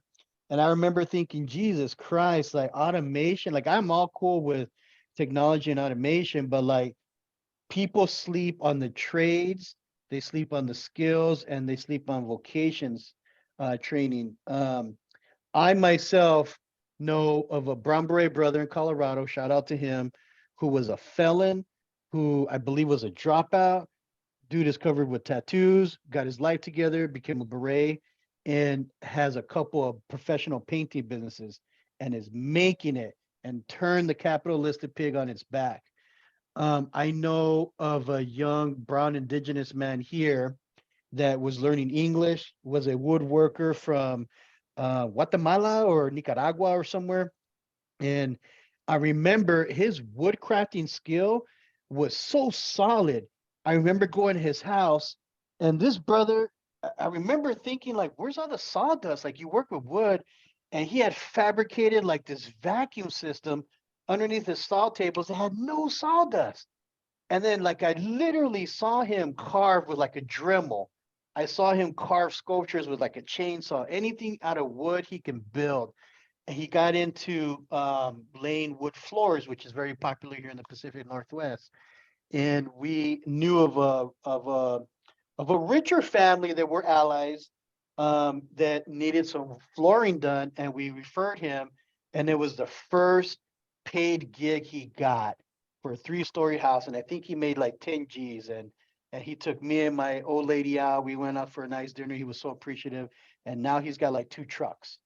And so Wow. he was able to turn the capitalistic pig, and I think on its back. And I think people really sleep on the trades. And I remember going to school in the 80s, the vocations, we still had shop class, we still had an automotive class. I think people sleep on that. You don't, if you want a college degree or whatever, so be it. You're probably going to get in debt because this capitalistic, evil, imperialistic country doesn't have free college education. But I really think people sleep on the trades. And I think that's something that we can develop within our own revolutionary communities and then teach. And Comrade Elder Andy, you have your hand up, sir. Go ahead. Yeah, I really like the trades because I don't know any of them. I always I need help in so many different places, and I always appreciate tradesmen. And I have young friends that can do anything. They do it all. They do the tech, they do the carpentry, they do all of it. And so I'm always amazed. But and this is not to rebuff the idea, because I think that even in the next 10 years, you're still gonna need a lot of people, for different aspects of work that require certain skills, heating and air conditioning, all all kinds of auto work and things like that. But I think that what we as revolutionaries have to do is look a little bit further down the road. And here's what I mean. I have a friend in Laney College in Oakland. He's a master machinist, and he teaches machine lathe work, just overall machinist work in the college. And he did a video a few years ago, and I was amazed because he took his class into a situation. He set up a solid piece of steel, and in 45, well, no, in about 15 minutes, he machined this part that was in a diagram perfectly down to the closest specifications that were required. He took the part off and he said, "Now let me show you something." He took the same piece of steel, put it on a computer assisted lathe, and it turned out the part in less than a minute. You see what I'm saying?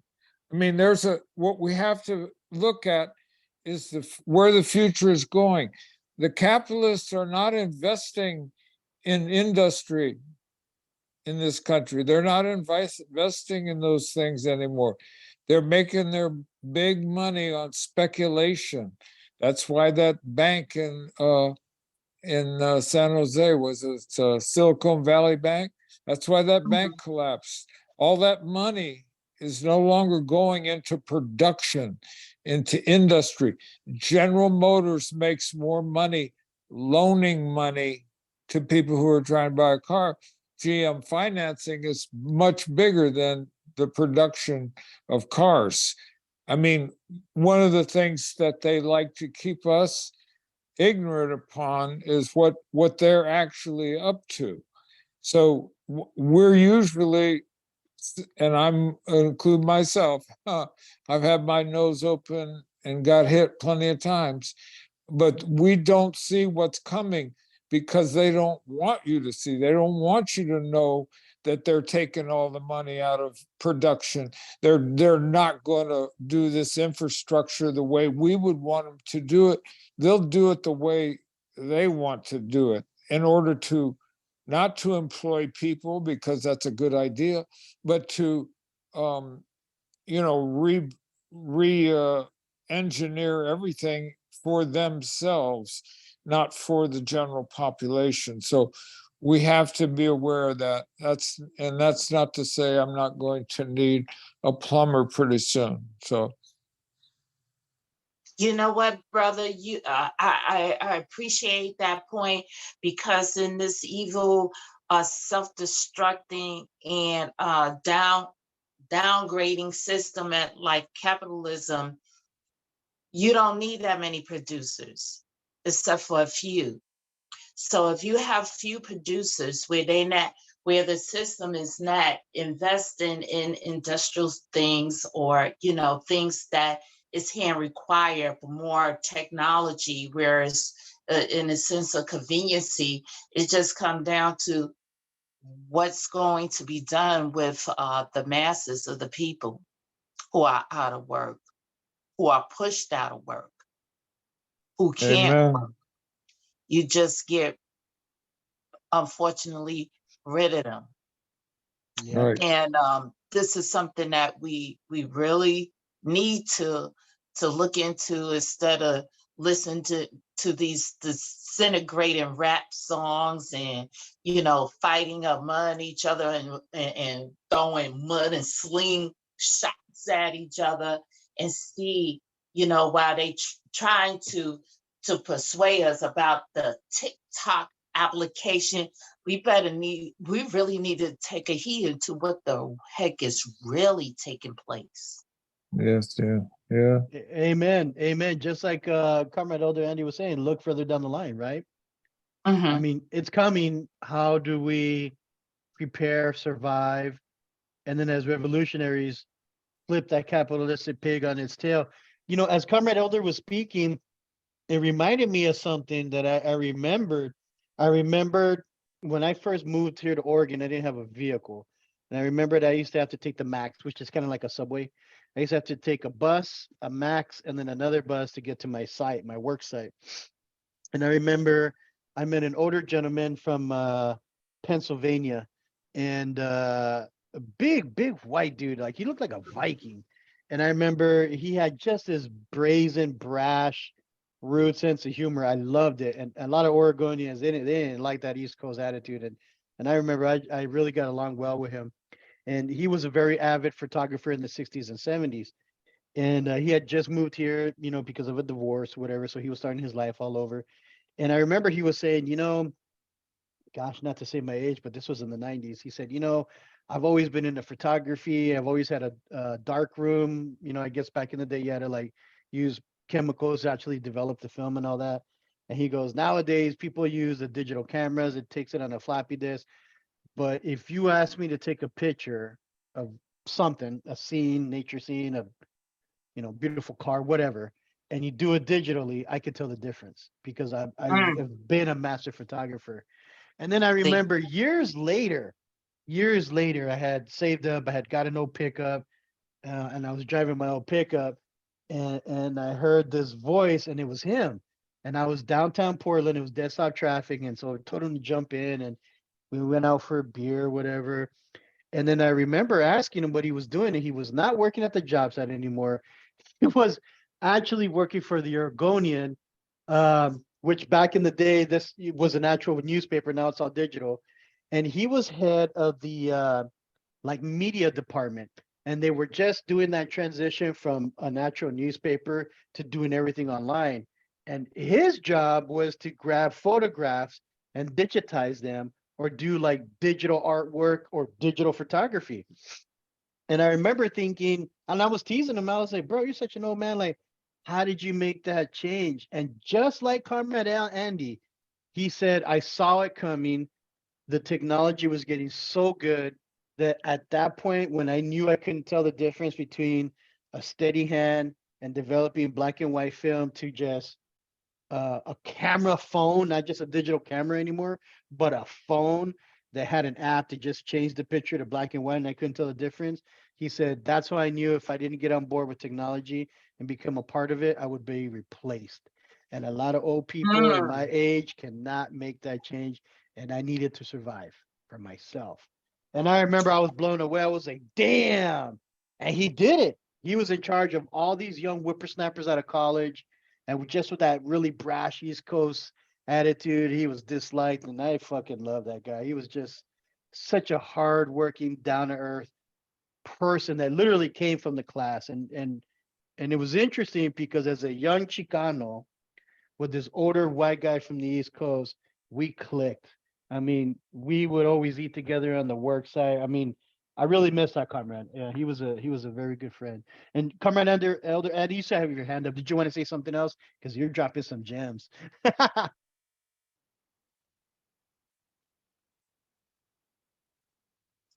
Is he mute? Oh, you're on mute, comrade Elder Andy. Did you want to say Yeah. something else? No, I went through something similar. I did graphic arts for a long time, and I worked in the t-shirt industry for 25 years, and we used to develop film, and we had a big, pretty good size operation, put out stuff all over the country. But one time I wanted to get a new line shot camera, and this business was closing down. And it was in Chicago. And so we went down to the business. It was a graphic arts studio. And we bought this giant camera and all their leftover equipment. And then I noticed something, that the coffee was still in the cups from all the laid off workers. The whole graphics art company had shut down all at once. And I thought, wow, cool, we got a good bargain on this giant ass camera. And the camera was obsolete. But by the time I decided that we needed it, I didn't see it coming. But within a short period of time, it was like clear that everything was going to be done. So I started to learn how to do Photoshop and all that stuff. And that's how I kept my hand in. There was people who did it much better than I, but it was like everything in the graphic arts world changed literally overnight, so that people didn't have time to finish their coffee before they were out the door. It was crazy. Wow, that's kind of creepy. Like that's the only thing that creeps me out about technology. I mean, I like it. It makes our life simpler and all that, but like stories like that creeps me out. Like I remember laughing. I think I was at Family Dollar or the Dollar Tree or someplace. And I remember I was teasing my 16-year-old and I was like, would you believe 30, 40 years ago, this little thing right here cost $100, $200 and it was like the size of a laptop. And he goes, a little calculator? And I was like, I kid you not, mijo, in the 70s, if you had a calculator, you were a pimp. You were rich. It was the size of a goddamn laptop. It had big buttons, 1 + 1 = 2. And now you could get it the size of a keychain. And I mean, you get it at the Dollar Tree. And he was laughing. He couldn't fathom it. And I remember thinking in just that small amount of time, 30, 40, that's not a lot of time. The technology had made leaps and bounds. But not only that, especially in terms of like smartphones, where are they manufactured? Who's that force that's manufacturing it? A lot of times it's poor African children in mining camps or whatever, right? So then it's almost like the class struggle with technology in certain aspects is over exemplified and magnified and even overly impressed, right? Because I'll be honest, it wasn't until just even a few years ago, I was educated on smartphones and where they come from, and I have one. It's right here, and I'm almost disgusted by it. And I'm like, damn, is there any place that I could do conscious buying if I have to be a sucker to technology? And like you said, comrade, Sister Anna, if they don't need producers, what are they going to do with them? And you had your hand up. Go ahead, sister. Yes, and I just want to add to what you're saying that I have to, applaud those publishing companies, the people that's making and continue to make books, because although, you have technology so advanced where we can actually read in PDF forms about, such great journeys like Brother Hyatt and Brother Kwame Shakur. One thing, there's nothing like turning a page, reading from back to front, reading from front to back, looking at the pictures that's in the middle, which Brother High has here, which look exactly like El Barrio in Nueva York or New York. And it shows no different from the time periods that I was living through. And I'm just so glad we still have this going on. We're not going to allow, written print of our language, of writing to go away. Because without evidence of this, what is, as far as our legacy, our history, and our existence? And it's so shame where another thing that's being taken now is not only the trades, but penmanship. How the hell we can write when we don't even know how to know what cursive is, because of the fact that our young children and our kids that's in grammar school don't know anything about handwriting or penmanship. And they have difficult times where they can't even hold a utensil, a pencil, or a crayon correctly. And that's a hand deficit. That's nothing that should be normalized. But what we need to do is to get them involved in it, or to have a health care, an after school program, which my father had forced so hard and so long, where he had pushed out the police department from changing their clothes, and got our kids, our youth in the neighborhood from being targeted to bullets, fatal shooting, unnecessary shooting, and got them into that basement. Instead of cop changing his uniform, those kids were safe and sound. And they had their tutoring session and reinforce of their lessons. And right now you don't have that, but our kids that's roaming in the street, and people look at them as hula. And then you got to say, do you blame them? Because desire seek opportunity. They have nothing to do. You cannot sit in a room and talk to other heads of states and say, we got to need to allocate our money here and build this program, when the audience is right there among our youth in the street, roaming around, trying to look for something to do. If it's not an after school program, yeah, they're going to try to mug and kill somebody, because they are without. And it's between the haves and have-not, which Brother Kwame talk about and Brother High talk about, because we are not listening. We're not empathizing with their issues, even down to what Brother Felix said, where, his diagnoses are a problem more than something that we can look into and help and resolve. It's going to always be continuous, because instead of listening, people are showing they don't care because you don't fit in their group or their clique or among the elite. Black power. Good point. Thank you for that, sister. All right, I'm going to continue page 197. Okay. Bullet point number 5, the draft. We oppose the draft because it means poor and working class men fight rich men's wars. So very true. You never see recruiting stations in rich neighborhoods. We oppose imperialistic wars such as the Vietnam War. We believe all patriotic men and women should serve only the Army of Liberation. Rich people can buy their way out of the draft, but poor and working class people have no choice. We demand that old rich men who create wars should fight them, and that the young men should stay home and construct a new society. God, wouldn't that be nice? Number Mm. 6, unions. That's something that I'm very interested in. The idea of unions was a good thing, but we still know that the majority of Americans work long hours under bad conditions for poor wages and never have nothing to show for it. We demand an end to discrimination on the job, and in the union, men and women of all races should get equal wages and better working conditions. Unions claim to represent their members, but actually they represent union officials and sell their members down the river.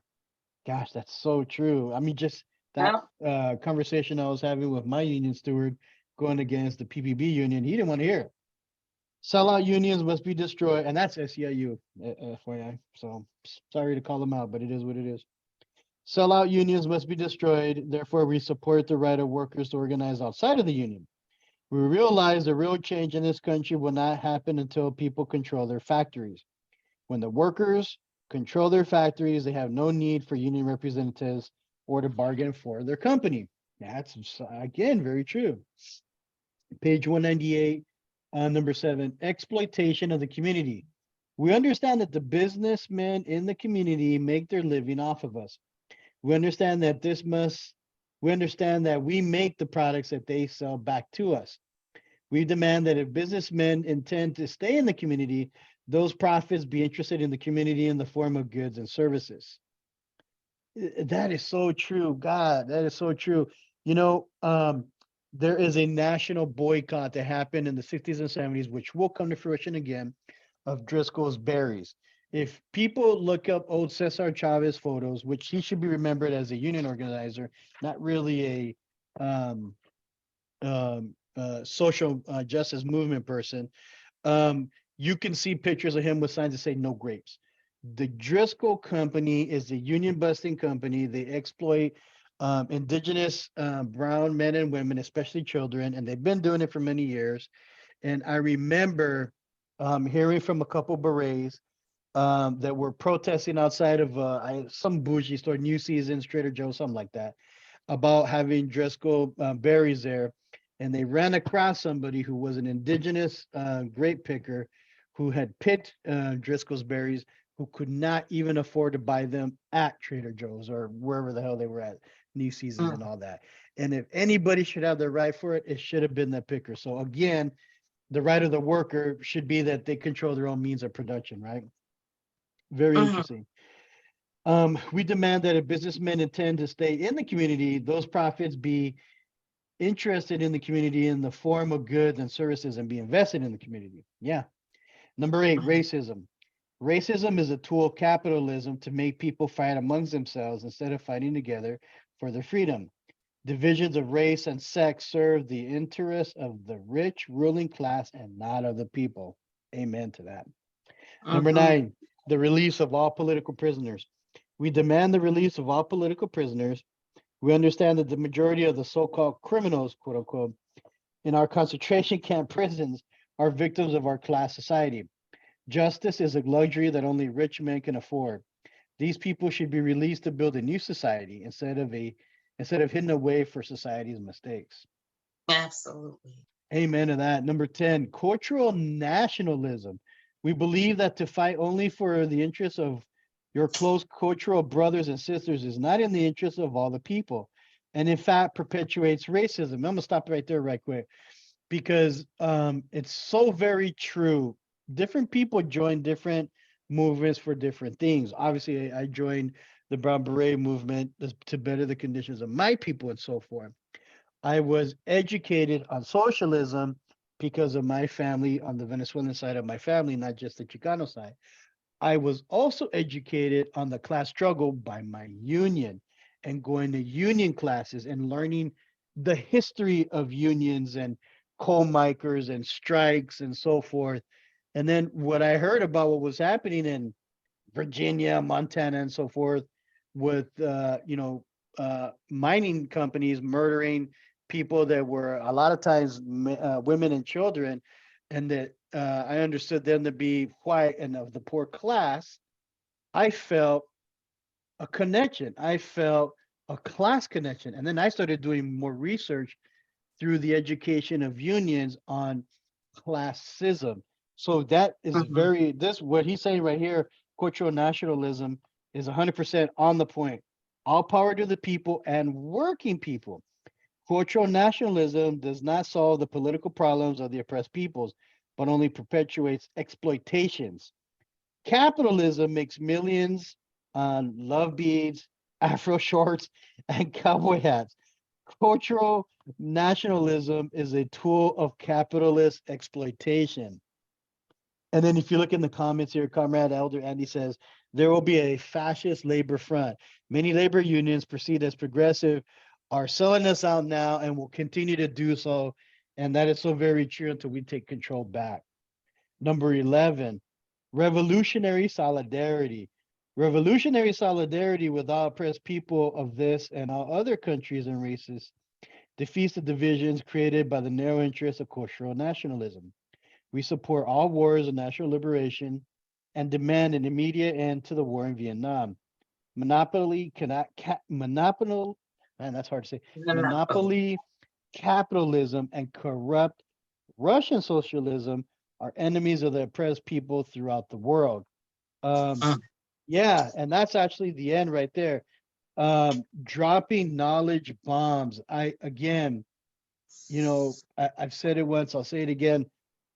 The more you understand the class struggle, the more you understand that you may have more in common with somebody from a different race based solely on class than you do your own brother or sister of the same race or culture or religion who is part of the capitalist regime. Look at Jeff Bezos.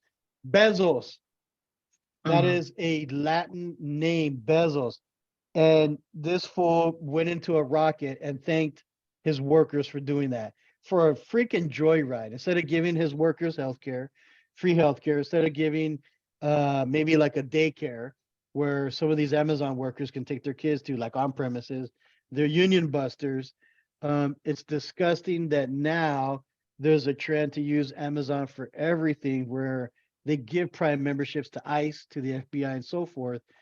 If it wasn't for my neighbor using, I forgot the name of the Amazon grocery service at the height of the pandemic when there was a toilet paper shortage, before I got a European bidet secondhand, I was struggling to get toilet paper and my neighbor was getting it every day. And I was like, how the hell are you doing that?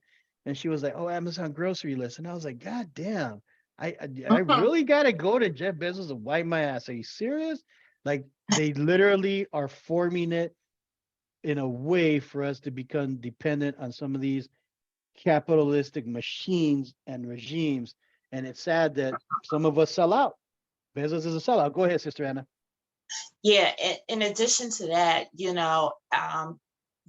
so right, because now we're looking at the rate of production, and now production's at a rate where it should be like 100 miles per minute, where it is too slow for humans to actually increase production. Where now, if you look at most of these dead end jobs, they look at quotas. But how are you going to determine someone's performance based on of their rate of economics, economy? And it is so sad where you think that you're the source of the problem, where the problem are these industries that still are in existence, or what these companies are doing, where it's going to come down to healthcare, where the doctors see, as far as having these robotic type of surgery, is help them. It won't displace them, but they better think again, because whatever a robot could do, believe me, it's going to show how less valuable you are as an individual. And I just want to acknowledge this and then come back with a question. Is what brother High had mentioned in his acknowledgement. I'll just briefly read this if this is okay with you, brother. But he said, I want to thank the following people who, without their help, this book would not have been possible.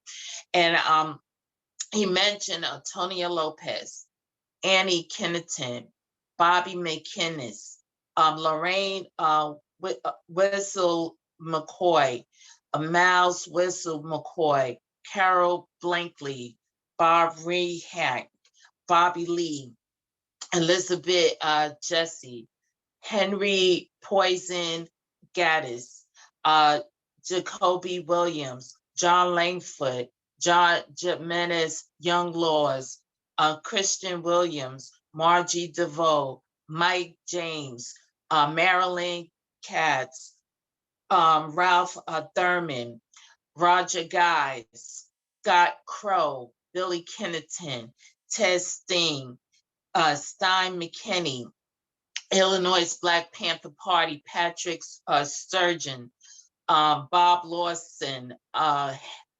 Helen Schiffler, Andrina Belcher, Johnny Lester, Roger Willis, and Danielle Tucker. A special thanks to Dr. Robert Brinkman, Carol Blakely, and Charles Ansbury for making a lifetime young patriarch and comrade, and someone that I would always count on to help me sort the history of YPO, and for being great friends. Martin Belsheimer and John Langford for being a great encourager and for recording songs from the Young Patriarch Songbook.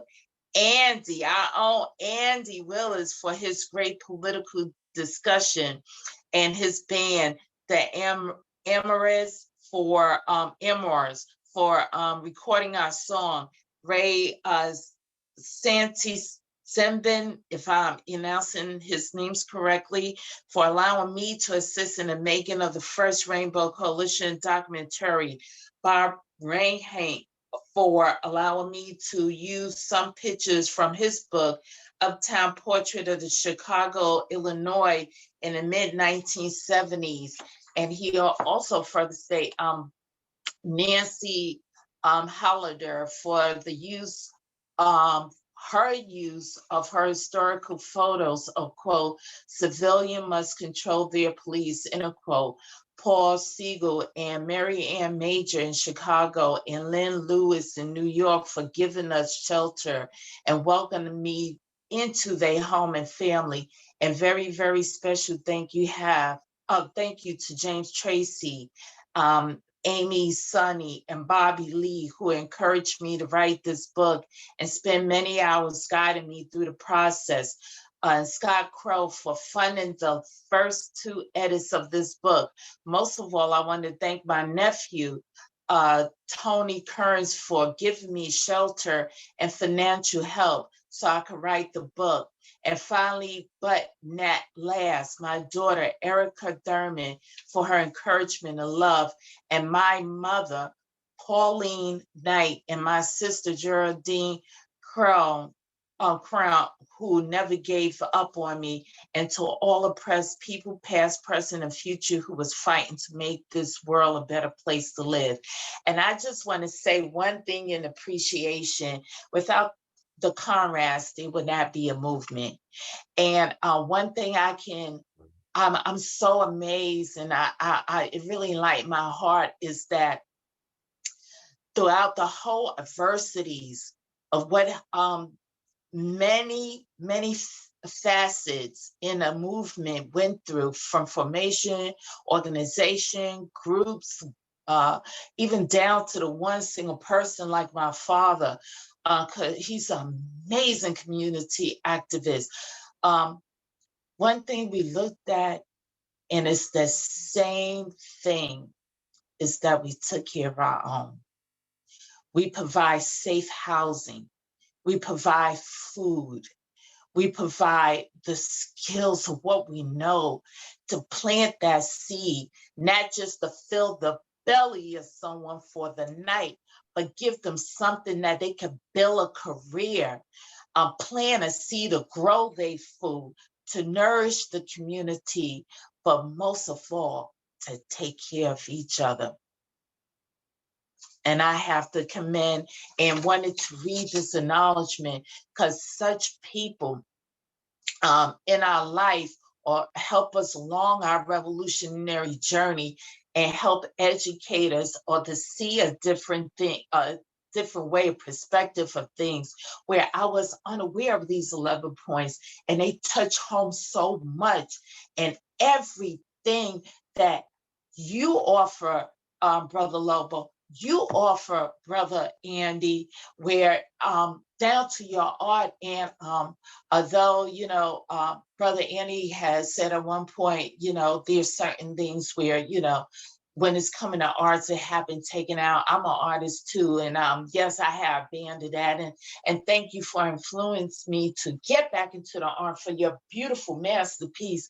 I proudly keep on my refrigerator and I say, should I put it in a frame? Because I tell you one thing, I can always look at it and just see how much we have gone through and much of what we are doing as revolutionary, that I could look into your art. And one thing about art that a lot of people tend to think that it's not a money producing career, but you know what art does? Is save lives. It saves life because it's a form of therapy where you can look at it in a critique way to analyze the culture, the medium that's used, but also give you the liberation to use that too, which we lose in the grasp of holding and having, and to be free form of what we want to create and what we need to create and what we try to record and what we can pass down to our legacy and foremost with our other generation. So I'm gonna lead you back to what was stated and so beautifully presented on page 186 when Brother Hyde Thurman has said, in the mid 2019, I was having a conversation with Candy Bollinger, a longtime community activist in Huntsville, Alabama. She asked a very important question, which I raised and welcome anybody in the group chat, and even to address those who are reviewing this film or this video. Quote, if you had just one wish, what do you think is the most important action to be taken to further the movement? End of quote. Go.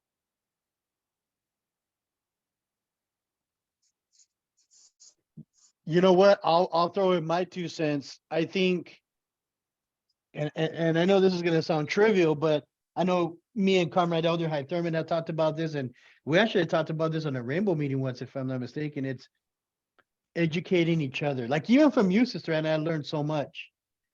From the other sister, Panther Queen, that was here earlier, I've learned so much. I always learn from Comrade Elder Andy and from High. I think it's just teaching each other, like speaking on what I know, being Chicano, being indigenous, being a brown beret, and being with other like-minded brown and indigenous revolutionaries. The concept of socialism to some of those communities may be foreign or different, and teaching them that they've literally ancestrally have been doing it in practice, that it's just a name, socialism, that they should just know they've been doing it indigenously, ancestrally. And then when you show them what it really is and they understand, oh yeah, our people have been doing it. Okay, well then you're socialist. Guess what? Just even something as simple as that, educating the brethren. And then in terms of educating the brethren and the other cadres, it's understanding, right? Like what you taught me about the father of gynecology. I had no idea. Had no idea. Had no idea. Learned a Yeah. lot that day. Yeah, matter of fact, they have taken down his statue in New York City that was by the hospital because of the horrific, history behind what is revolutionized today to help patients, so-called. But then again, you see that a lot of women are still up to this day, they go in the hospital to be treated for one thing, such as fibroids, where it could be minimized with medication or it could be laser out. But yet many women, particularly African-American women and Hispanic women, are leaving the hospital with their uterus in the hospital, and they walking out the door without it. And I have to dive in the book at one time, and I recommend especially everyone, particularly you, brother, as far as our occupation is concerned, is to read the book Medical Apartheid. I got to get the heart to read it. I got to get a heart to read it, but I know I'm going to be horrified behind it, where you even will find the history of companies from Pfizer, Madera, and even Johnson & Johnson have their long lineage of brutality in history involving that. So I'll definitely get into that. But if anybody else want to answer that question, because one thing I must say that, in our organization, by listening to each other and taking care of each other, where I have a motto: if a comrade calls, answer that call. Not only is life saving, but you learn a wealth and respect a whole lot of what you pledge to give and sacrifice yourself to. And you come out knowing more than what you came in with. And that's knowledge, that's understanding, that's love for the people, and that's also advocating what you fighting for. So answer that call. And one thing we need to learn, especially from our OG or our legendary great, is the skills of mobilizing and organizing. And I brought this point out in the last read. If you look at this, the style and the leadership of Dr. Martin Luther King and Dr. Malcolm X, where you seen one part of Malcolm X, but once he went to Mecca, he denounced everything of Malcolm X, and you saw him as El Hajj Malik El Shabazz, the holistic view of him and what he learned, where he embraced his white Muslim brothers. But you have Martin Luther King, who was a great mobilizer, but he sucked when it came to organization. He was a horrible organizer. And you'd be surprised who was very strong in organizing the civil rights movement. It was his wife. And Hoover was so terrified behind her, where he had a slew of agents to follow that woman all the way to the bathroom when she had to take a leak, and to report to him everything of what she was doing. That's how terrified he was. And then you have Malcolm X. He was the only one that I've seen that only was a great mobilizer, but he was a great organizer. And after he had, look at the teaching of Minister Elijah Muhammad, the Sunnis over in Mecca had him to look at the Muslim faith truthfully based on what they have read. And in the Quran is that you need to appreciate all men of different races. And though he had a struggle based on what he was taught from Elijah Muhammad, he's seen the difference, he experienced the difference, and he got a full view. And that's what I mean by the holistic view of seeing this man evolve, where not only he was given the rightful title of Ehad, which is a hierarchy, not hierarchy, but a real royal title in the Muslim faith, but he was given that title by prince, kings over there, where he deserved that. And I learned this from the hidden history of Malcolm X, which I'm going to leave in our chat. And hopefully once this video upload, more people can visit him, because Malcolm X, AKA, which he was knowing his later and last time of his life, after he had taken that pilgrim trip, was the Ehad. He learned to appreciate all mankind. So I don't want to be remiss on some people who knew Malcolm X for not just loving Black people and advocating to appreciate ourselves, but seeing that we need to really continue with the love for the human race, where all men are created equal, and they can go and visit that back in the Quran. Black power. Amen, sister. Amen. I'll see if any of the other comrades want to answer your question, and then I will let you wrap it up with an all power to the people. But I'll leave the room open, and Comrade Hyde Herman is here too as well.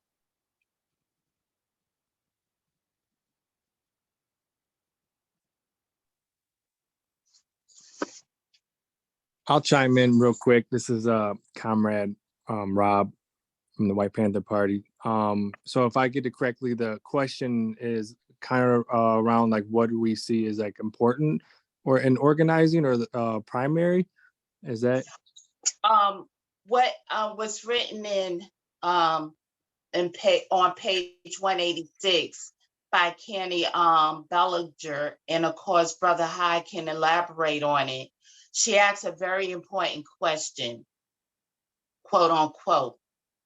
If you had just one wish, what do you think is the most important action to be taken to further the movement, in a quote? In a quote. Well, I'll just say that I think the biggest action that could be taken would be along the lines of survival. Building survival in a way of, programs or whatever structure that needs to be put together, because one of the biggest things I think that we are dealing with is fear.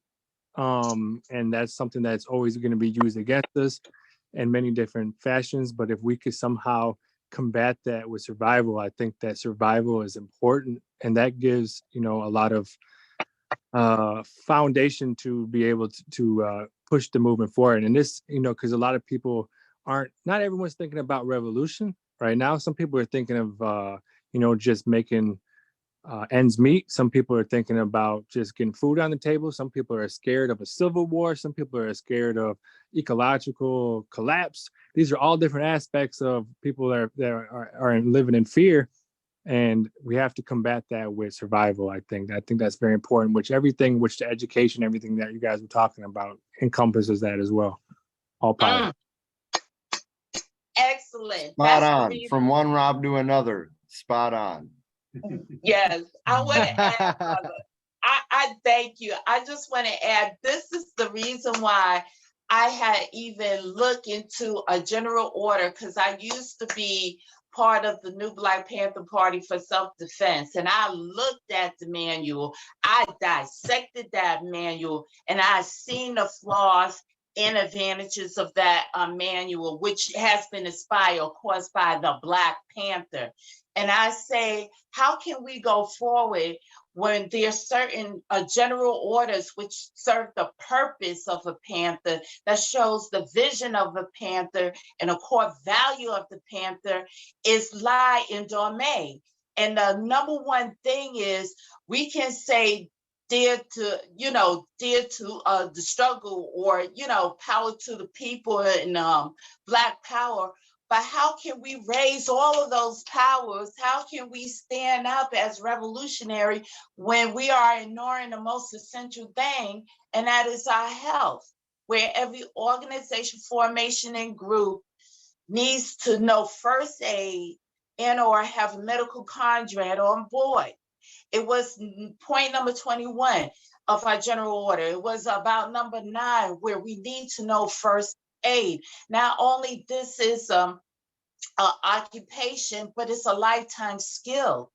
It's one that we can be our brother and sister keeper. It's the one where the oppressor, we're going to say, excuse the expression, bitch, you better know what you're doing, or else we ain't going to help you. Where you have the guardian rebellions who can have that red cross on their back and say, yo, I'm letting you know we are just helping our comrades who have fallen. But they don't call a kid, they'll throw that bomb right into us, pepper spray our ass, say hell with you, and have those rubber bullets just hitting our butts one way or another, or beat our ass down and jail us. Who the hell care? So this is something that we need to have in every organization, and something that I had pushed from a local means to a ministry of health, to a national ministry, to a coalition. And people say, well, please don't confuse the other with that. No, it's essential, and this is what we need. Where what I had is it was formerly known as the Black National Emergency Response Team, but now it is the Beret National Emergency Response Team. We are not a Seek Salvage coalition, but we are one of a coalition of all berets and all sponsors that and supporters that coming together to present information that's valid, from safety tips, from first aid, from mental health awareness, even into acknowledging those where I have previously had calls from comrades in the Black movement who was 1 minute away from jumping out the window. And I was able to talk to them and let them know, you are pointing a Joe, this is like taboo in our community. I'm sorry, I didn't know my video was off, but it was, and still is taboo to discuss, because it's like showing weakness of the Black man or the Black woman or whatever. No, this is about life,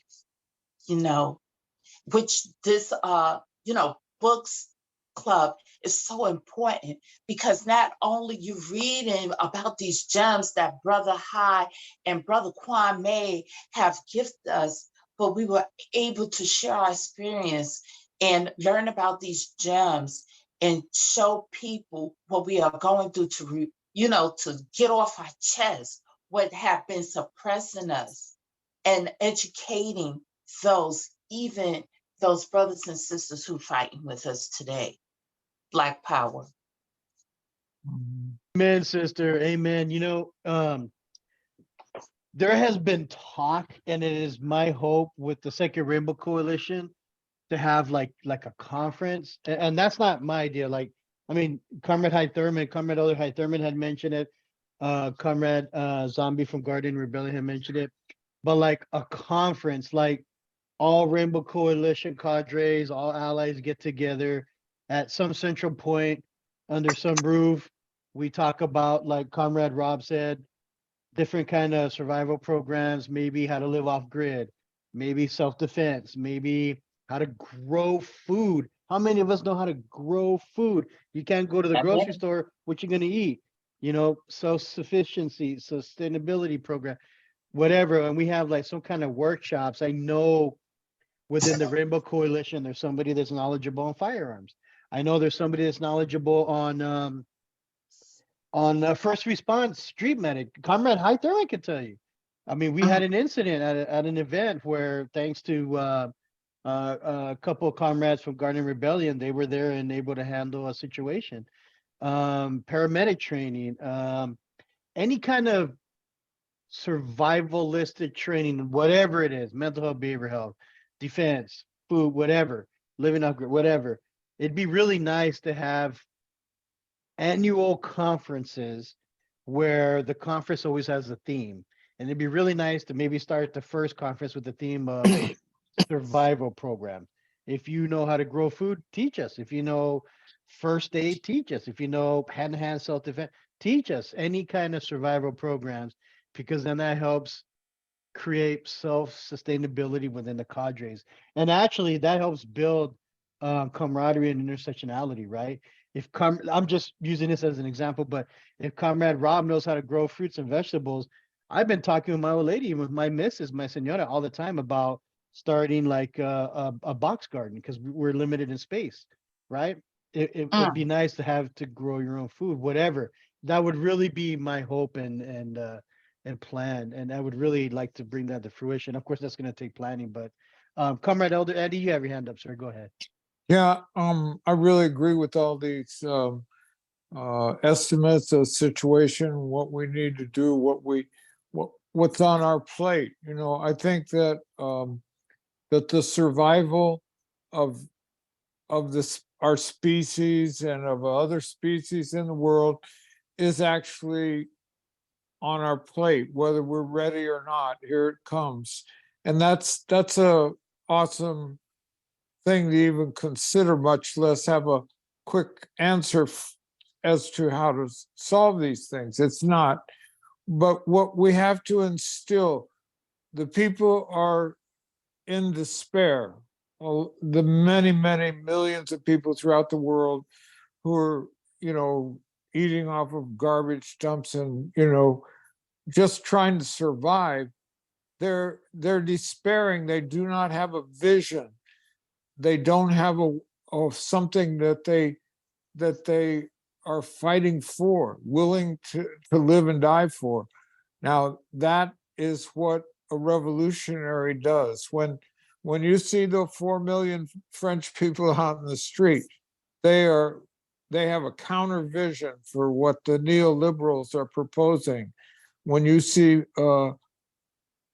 millions of people going out in the Plaza of Mexico and you know, telling the US to go fuck itself, that you better, if you go try to invade, you're going to have a hell of a hornet's nest. And that's, I mean, the people of the world are rising up.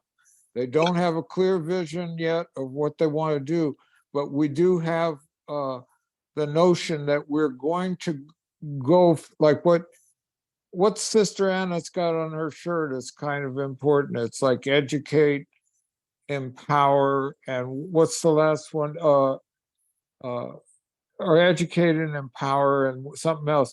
What the capitalists do is they enclose, extract, and exclude. They've been doing it for hundreds of years. They enclose the property, they extract all the wealth and all the riches, and they exclude us. So our fight for hundreds of years has been to reverse that and go back to a common communism where we own everything and we don't let nothing go in the water that will poison us, all those kinds of things. So our vision is going to be a revolutionary vision because it answers the questions that people are asking. What are we going to do? And we're going to tell them, forget what the capitalists tell you. We're telling you this is going to work because millions of people are going to jump on it. That's it. And Comrade Elder, amen. It reminded me of what Chief Seattle, obviously what Seattle, Washington is named after. And he is famous for making a quote because he's one of the last indigenous leaders that saw the Oregon Trail and Manifest Destiny and saw industrialization, deforestation. Like he was one of the last. And he said, and I quote, "It is not until the last tree is cut down, the last river is polluted, that man will understand that they cannot eat money." And so again, that just solidifies the need for, like Comrade Rob said, that's 1,000% on point. Survival programs. We can all capitalize off of each other and bring to the coalition different skill sets. Comrade Johnny, what is your input? And then we'll end it with Comrade High Thurman's input, and then I'll let Comrade Sister Anna end with an all power. But I'm interested to hear what the other two comrades have to say, because you've heard my spiel, we've heard Andy's, we've heard Comrade Rob's, and Comrade Sister Anna's. But what do you two? How do y'all feel? You mute. Yeah, and Comrade Felix Johnny, want to come in. yeah, you are on mute, and so are you, Comrade Hi. We could do Johnny first and then Hi. Oh, let Felix in. He's outside.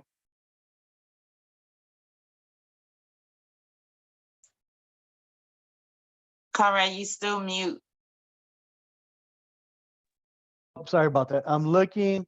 Okay, I have the participants list up, so I'll look and see when Felix is here. But we've heard from Sister Anna, we've heard from Andy, we've heard from Rob and myself. But for Comrade Johnny, how do you feel about this? What do you feel is like one of the things that are more important to bring to the table in terms of the coalition? And then we'll end with your input, Comrade High Thurman, and then Sister Anna, I like ending with your all power to the people countdown. That's Okay. cool.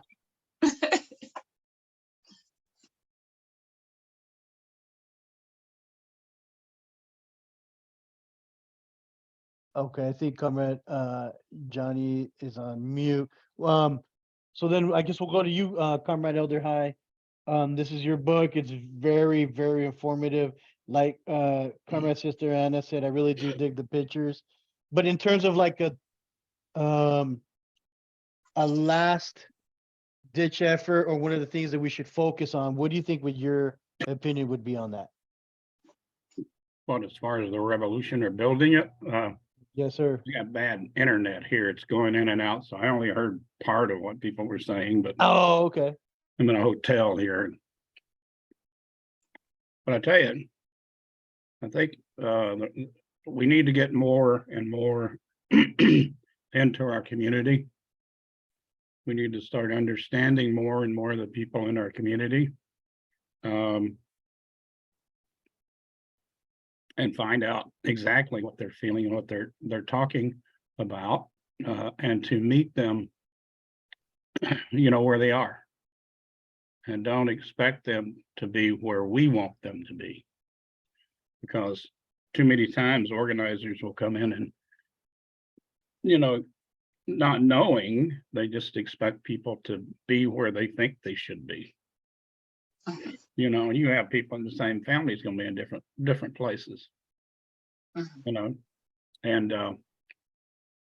that's one of the ways that the Panthers organized and we organized was, when we were going door to door, we were going to bar, which was okay with us. We liked that. But it's to get to know the people that you're supposed to be organizing. Don't put yourself above those people that you're organizing, because you're an organizer. An organizer is supposed to be ranked under the people, not above the people. But that's what we have to get back to. I think it's just the basic organizing and finding people where they're at, finding people that can go and talk to other people, in their community, And I think that's where we're really going to start making, of course, there's 1,000 other things you can do, but I really think that, one of the reasons I wrote this book was so it could get to some of the people, it could get down to people in the communities and or people in the mountains or whatever that a lot of people haven't talked to. And so that's what I'm hoping it'll do. And it is starting to make some ground in it. And I ran into a person at one of our book reads that said, I read that book and it made me go back and start really getting into my neighborhood.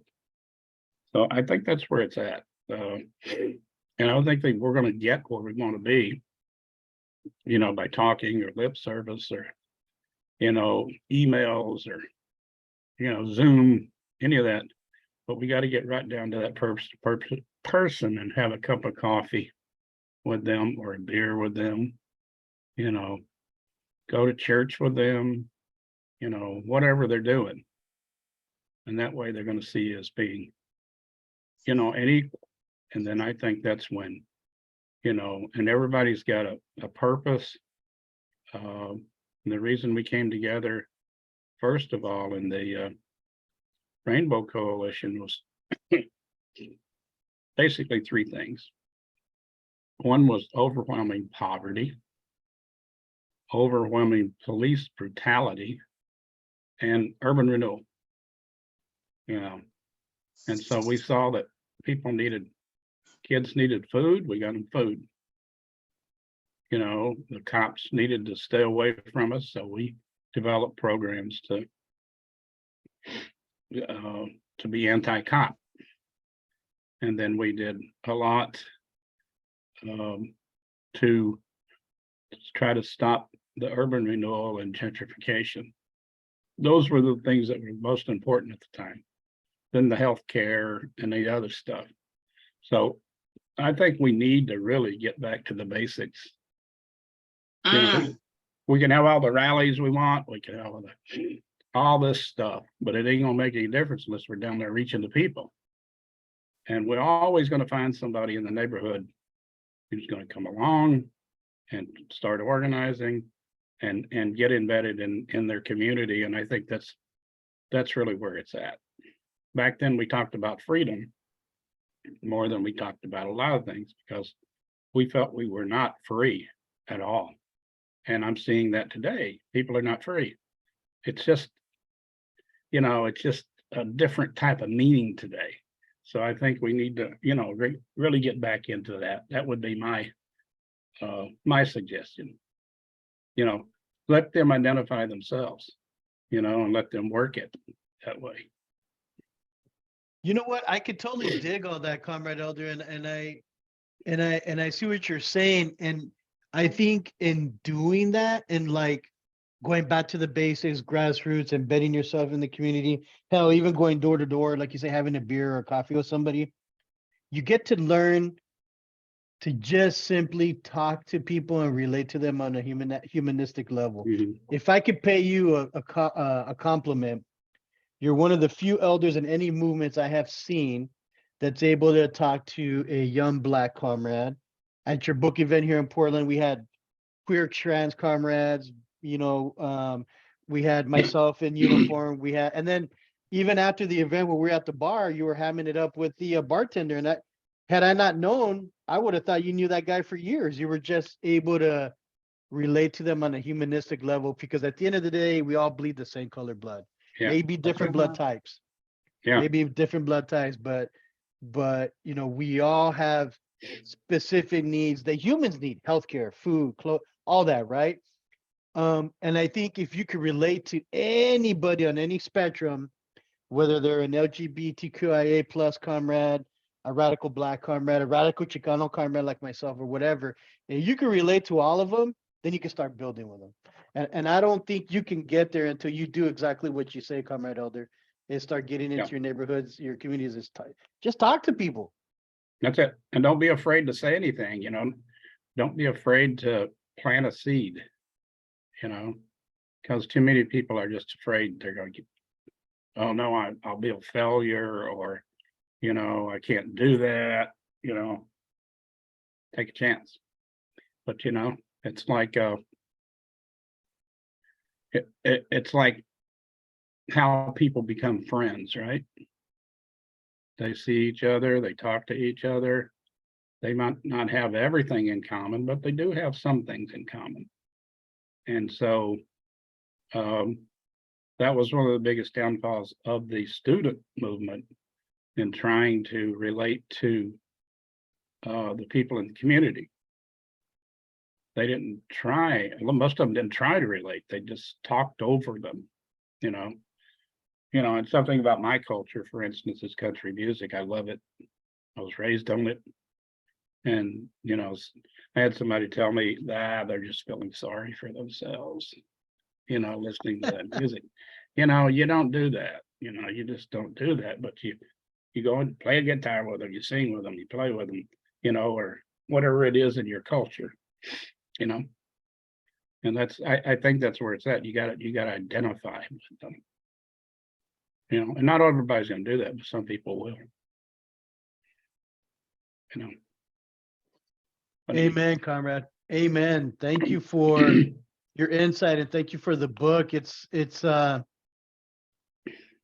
like I've said before in this reading and others, it's a special time and place in our movement where we still have folks like yourself, Comrade Andy and his lovely wife and others and so forth, who were part of the 4 founding blocks, the cornerstones that we can kind of tap into, because we still have police brutality, we still have all these other things, but I feel like in certain aspects we lose the momentum and we don't understand why we're losing it. And I think it's because of things like you said, we're not getting back to the basics. I know for myself, I have specifically been here in Oregon, where I think I'm going to a rally or a march, and I think I know what the speaker is, who they are, and what they're going to talk about. And then I remember them, and I remember looking at them, and remember thinking, I've never seen them a day before in my life, and they're saying they're from here. How the hell is that possible? I'm from here. And then they barely even speak Spanish, right? And they're trying to communicate in Mike, get the hell out of here. Like, it doesn't work. Like, you have to be honest, boots on the ground, grass work, grassroots, literally door to door. I almost think that we're losing that humanistic connection, because if we can't connect humanistically with the comrades, then how the hell am I going to stand in solidarity with you? It's not until we both get beat by the cops and we're both bleeding the same colored blood, then we're like, damn, dude, you just got your ass kicked, so did I. Screw these pigs. What are we going to do together? Literally, that's what happened back in the day, and that's what brought in the solidarity. Yes, Absolutely. exactly. Yep, we got our asses beat quite often. So, but we don't have to go to the extent to communicate with them. A beer's good. Thank you, Yeah. thank you. Yeah. But you Thank you. got Andy here too. Andy's like this guy's like an encyclopedia of knowledge, from past and present. But so are you, and so are you, and so are you, and so are you. You are too. It's not, we're just older. Speak for yourself. So But I think that's what happens is the movement loses traction, and we got to think, where are we messing up? And if it's not talking to the elders, like, that is the most sound advice I have heard in a long time, is just connect with the community. Just connect. You have to. If you can't, if you can't connect with the people you're organizing, you don't stand any ground. You don't stand any ground. You don't stand any ground. you're in the wrong road. Exactly. Maybe you should be the budget person or the bookkeeper, something like that, or the food server organizer, or maybe you're just in the wrong role if it's not working. But you never know. You never know until you try it. Don't give up on frustration, That's because right. frustration gets a lot of people to stop organizing. Absolutely. You can't have 100%. But like, if you reach one person, that's what it's about. Yeah, that's right. Amen to that. All right, comrades, we are going on over almost what, 3 hours almost? Yeah, Yes, 3.5 hours. So is there anything else you'd like to end on, Comrade Elder High? This is your book and we appreciate you. Well, I appreciate you taking the time and uh, reading the book and, you know, talking about it. You know, it's just, you know, just thoughts that come out of my head. You know, everything begins with the imagination. mm, And you imagine what's going to happen, then you plan it out, you know. But Mhm. no, I'm honored. I'm honored that that my book was picked. You know, and you know, I'm just honored. I don't know. I don't know what to say sometimes, you know, but I just appreciate y'all. Yeah, we do you too. you're welcome. Welcome. Brad, likewise. Mhm. All right, Sister Anna. Well, if you want to count down All and right. end it with an all power to the people, I'll start the recording. And everybody stay true to the cause, stay in touch, be blessed, and go ahead, do the countdown, comrade. Okay, I just want to briefly say thank you so much, Conrad Andy, Conrad Hyde Thurman. It's great to know about a legendary greats to get a strong foundation about the revolution, but to hear our greats and to read about the current legends is surmountable greater, because these are gems. And one thing that has been reiterated in so many words, we have to listen to one another to get ahead. Because if one person is not free, none of us are free. That's right. And regarding without revolutionary theory, there will be no revolutionary movement. So I want to rest on that. I appreciate you. This is my gem right here. And I have purchased a book for one of our comrades to keep on his shelf. And please, if you're in the means, give a comrade a book about our current greats. So this way they can look at this and see the 11 points and 10 points and see how inspiring it is. So on a countdown of 5, I appreciate everybody. And I see y'all on Friday, hopefully, because I have to return back to work. So if not, y'all see me on Sunday. So on a count of 5, 4, 3, 2, 1. Black power, y'all. All power to the people. People. All right. All Good power. night. Amen, Good night. comrades. Good night, everybody.